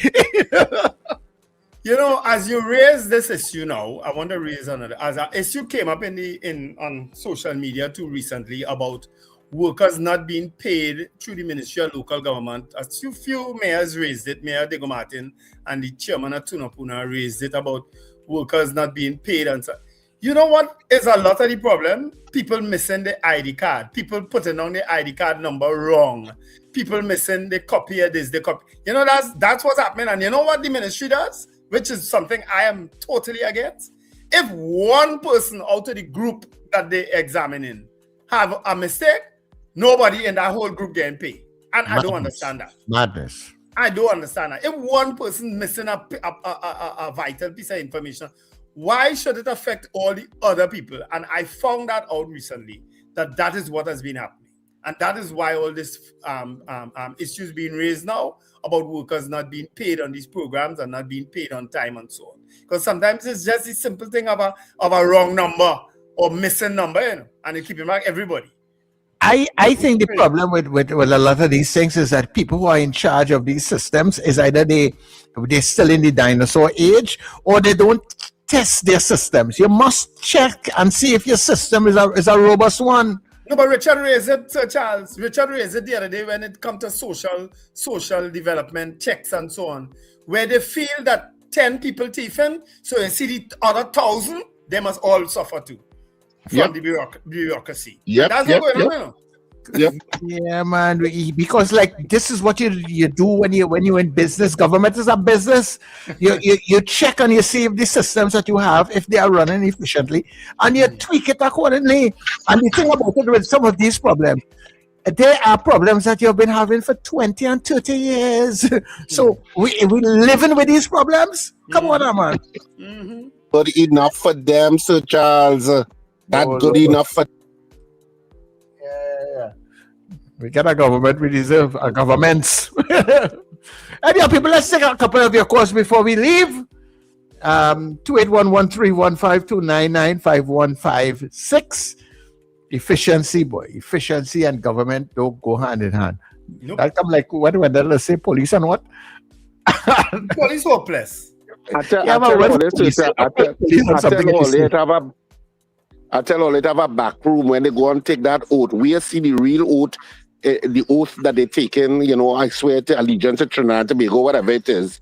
And then they'd have a back room where they go back and they say, well, I promise to do only so much because that's good enough for them. Well, good morning to you. Oh, Richard, you'd have me laughing. Good morning, Sir Charles. Good morning. Richard, you're not easy. They're saying, oh, we want to eat. They're calling them belly getting big. Oh, Lord. Where you going now? Yeah, listen now. Talking about this, I went recently to renew. I didn't know that in a region, you know, they have regional places where they could renew, but I was doing it, but I had already gone, Ferryma. So I didn't know it could have gone, I thought they could have gone anytime. So when I reached there the Monday morning, like after 10, guy said, all the numbers are given out. I said, so that means, he said, come back before 8. Next day. I say, all right. I park around in some van and I remove fire, just after the market. And I ran the rest of the way to reach there before 8. When I reach now, I see people outside. I say, good, I'm in time. The guard came out and said, who now come on? 2 more numbers. I said, give me one. 2 more numbers. It was like just before 5 days. All right. When they're ready, they had real room. People went in as they had room. Do you know, when it was 12 o'clock, I asked the security, I said, they go for lunch? She said, not really. I said, okay, but I'm happy now. I said, well, right, they will work. But I saw 2 persons there alone. I didn't see the crowd of workers there at the time. I said, well, 2 of them alone for so much people in here. They call the place fuller. Hey, when 2:45, they're not calling my name, you know. 2:45? It's 2:45 you're talking about now, you know. I went to work at 8 to 4. And there was a guy who came in after me. He was on the road. He said, they give out numbers. I told him that one more. I said, go and ask God inside. But the man thanked me so much. I give I do something so good. Anyway, so much people there still. 2:45. We only look at one another, you know. I say, 2:45, and I still here, boy. Next thing I heard my name called. When I went in, I sat down, and the woman asked me, I said a question and typing. Give me my mind now. I now see why they're taking long. Yeah. Really, I tell you, that fell out. Sorry about that. Yeah. Anyway, I need to dust it a little early, but so I just want to remind people that Scandal in Cedros is on this weekend, Saturday and Sunday at Central Bank Auditorium. You can get your tickets at the Central Bank Auditorium box office, and yes, they take links and all of that too. So you can get your tickets at the Central Bank box office, and of course at the usual outlets: K Squared Fashions in West Mall, Eastgate, and Brentwood Mall, Electronics in Arima, Jubilee Railway in Tunapuna, and Tony's Florals in Val Park Shopping Plaza and Charflair Auto Services in Charflair. You can also purchase your tickets online, so you can check RSRR Productions Theatre on social media, whether it be TikTok, Insta, or Facebook, and you can purchase your tickets there too. There's a process of purchasing your tickets online, and we are so looking forward to it. I mean, this is a kind of tiring week for me because rehearsals go pretty late, but this is going to be hilarious, trust me. A great de-stressor and topical, we're raising all kind of bacchanal. So have a fantastic day, people, and remember to smile and laugh. It's great for your health. You are having a play with bacchanal in it? I can't believe that. Yeah, I will find a way to bring in your name in it. Yeah, anyway. Find a way. Make him a star.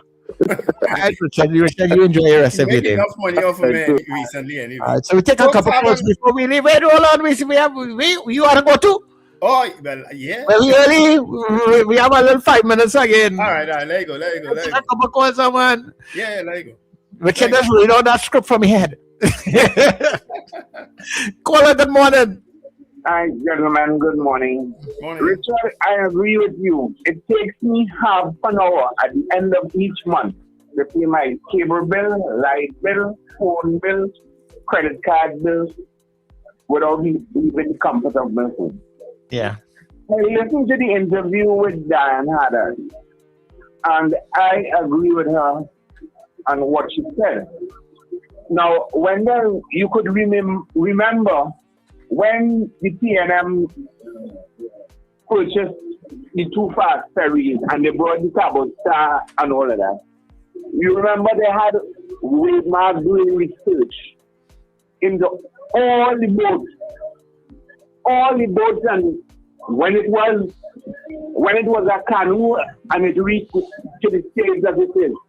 And you know, with this Blue Wave Harmony, nobody didn't do any research to find out whether the boat is effective, is good. And they're referring to the boat as a new boat. The boat is not a new boat. The damn boat is a replacement, man. Yeah. Somebody asked me the same question this morning, asked. Why nobody didn't do any in-depth investigation into who owns this Blue Wave and where it come from and things? How come nobody didn't do that this time? But that's the opposition work to do. That's not the government work. Remember last time? Opposition/media, and you're right. Yes, it's the opposition, because last time when it was the PNM was in power, it was Wade Mark and the opposition was doing that work. Yes. So what happened to the opposition today? Yeah. Clearly somebody has... I mean, every day we read one set of stories in the news. How much opposition stories is read, Wendell? No, you're not wrong. You're not wrong, Sir Charles. It's only when news source do something. News source had to issue a public apology yesterday to Gary Griffith as part of a court judgment. She would have had to issue a public apology to him. So she did share it, you know what I mean? But Rhoda is as fearless as they come. I admire Rhoda. I mean, I enjoyed working with her. You know what I mean? We didn't always get along, but at the same time, I always admire her fearlessness. I always admire her for that. Yeah. All right. Zena, good morning. Good morning, Sir Charles. Well, I'm sorry that I got it now because I wanted to address Richard. He's listening. He's listening. Don't worry.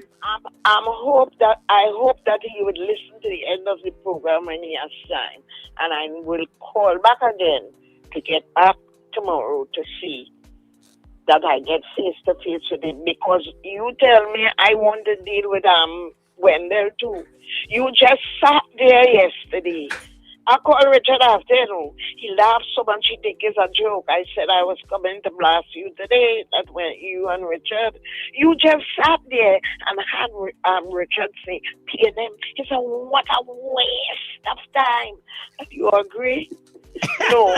Even if you disagree with it, find some damn way to fix Richard. And not have him just come there and say that and you agreeing, I vex with you. I never say I agreed.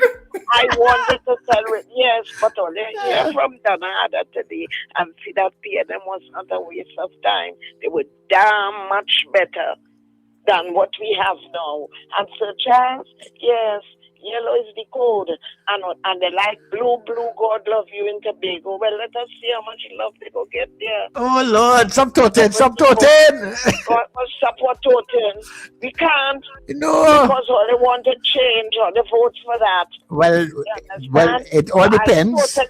I totally agree with Ms. Hadad this morning. That is why maybe she had to cry so when she saw Dr. Rowley when they were opening the airport. Yes, because she know what they had. You don't know where you won't get. Well, we see what we get, and I sent something to Richard last night. I would hope he would ask that lady. He would know who. Come on the air with us, because she said exactly how I felt, and I'm sure many other people feel it. That we have a prime minister by, what was she using there? Twitter? Instagram. Yeah, facing us and telling us anything that we really want to hear, and questions and answers. Modern day technology, see now. Yes, modern day technology. Yes. But let me tell you, All presidents not everybody could afford Wi-Fi. And that is why they would still have lines. Yeah, you still get your news, man. You still get your news. Right? Everybody, not me and you, and who could afford Wi-Fi. That is why they should have not taken away all those amount of little jobs from the people, because they had their little bank account. Now they must can't do one damn thing. So tomorrow I'll get fixed, Mr. Richard. All right, okay, no problem. Yeah. Modern day facilities and technologies available X and all these different platforms. They reach more people. They go in different places. Yeah. Hello, good morning to you, caller. You'll be our final caller. Yes, hello. Wendell and Richard. You see this online payments of bills and things? Yeah. I have some friends who work in the office. Them girls no computer, they don't organize anything. I asked them one the other day, why you going out and pay? Go on the line and pay a bill? She asked me, blood in my face, so you don't want me to see nobody or what?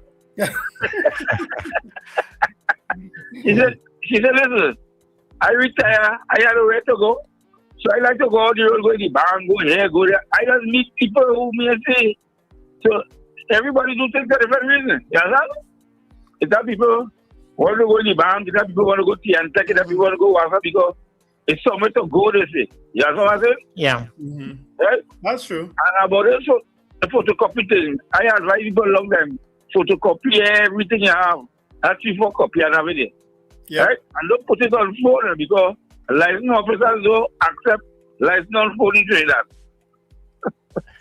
That's true. They're not accepting anything on a phone. And most of the copy places now you can go with it on your phone and email it to them and they print it for you. So take advantage of that. I would advise people do that. You know? Yeah. Carol, I held out for you. Go ahead, Carol.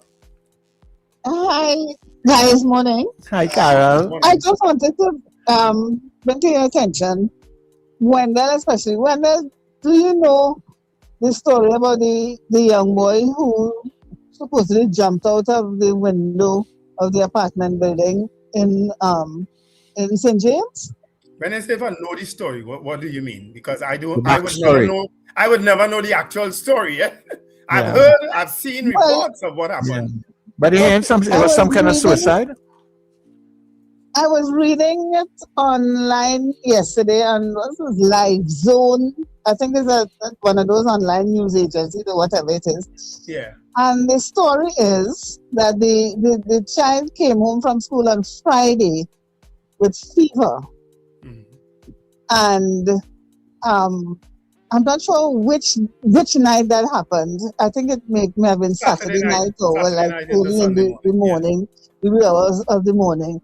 The child was sick, was feeling sick, still had the fever and whatnot, and went into the mother's room. Now, this is what I read. Went into the mother's room and telling the mother, apparently he has a brother who died previously. He went into the mother's room and telling the mother, he's hearing the brother who died calling him. And I don't know what the mother did, or I don't know. But the next thing you know, the boy went to the window and jumped out the window. Yeah. I read the same thing. Yeah. But what I'm saying is, a child with fever since Friday. Fever, if you have children, you must know. A child with fever, the higher the temperature goes, the more dangerous it is. And when a fever goes to its highest, you tend to get delirious and hallucinate and all that kind of thing. And I am thinking maybe that's what happened with the child. The temperature of the fever was so high that the child got delirious and, the hallucinating and maybe hearing the brother calling him or whatever. Mm-hmm. And, well, that's how it ended tragically, because I've seen all kind of nonsense online, people making all kind of statements about the brother was calling him and, that kind of thing. But I'm wondering, when the child went to the mother, what the mother did. She just... But we don't know that part, so we can't assume that she did nothing, So. Yeah, but the fact that he went to the window and jumped out the window. Yeah, well, remember that part. Remember, she was not there. If she was there, she would not have allowed him. And so that particular. And we don't know the timeline. We don't know the timeline between him saying and what she would have told him and that sort of thing. But that really disturbed me, boy. Oh my God! It's a sad story. Yeah, it is a sad story. I know the person who found him because he fell right by his apartment. And so I got that part of the story because he had to run out when he heard the noise and he found him. You know what I mean? And that part of the story, But what happened before that, I don't know. It's just a very, very, very tragic story. And it has not just affected the family, it has affected the community, the people who live in that area in Viewfort.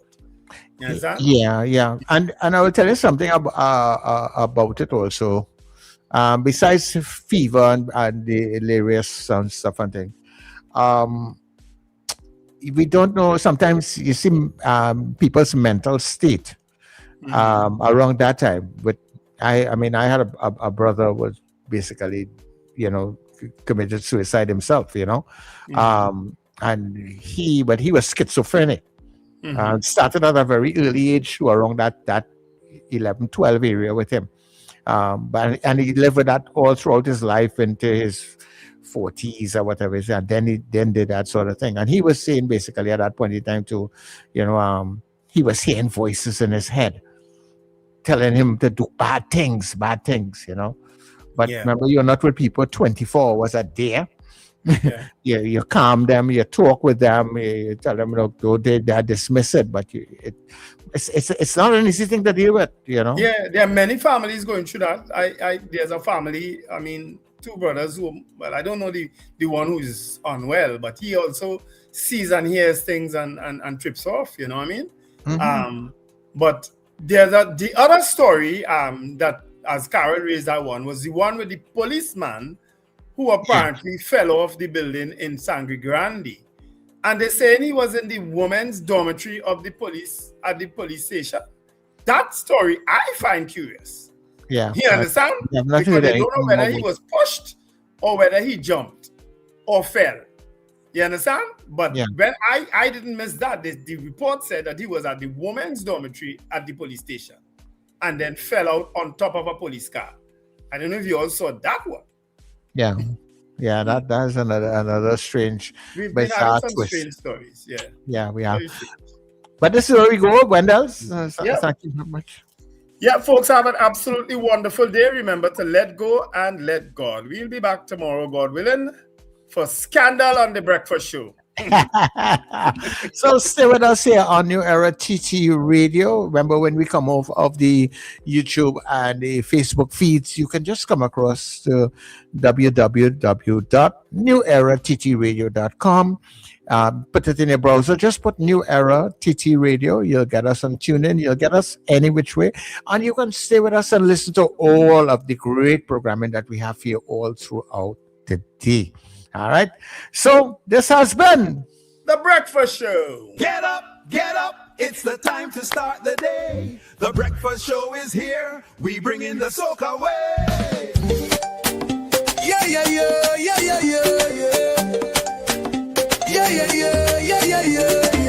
Wake up, it's a brand new dawn. The Breakfast Show.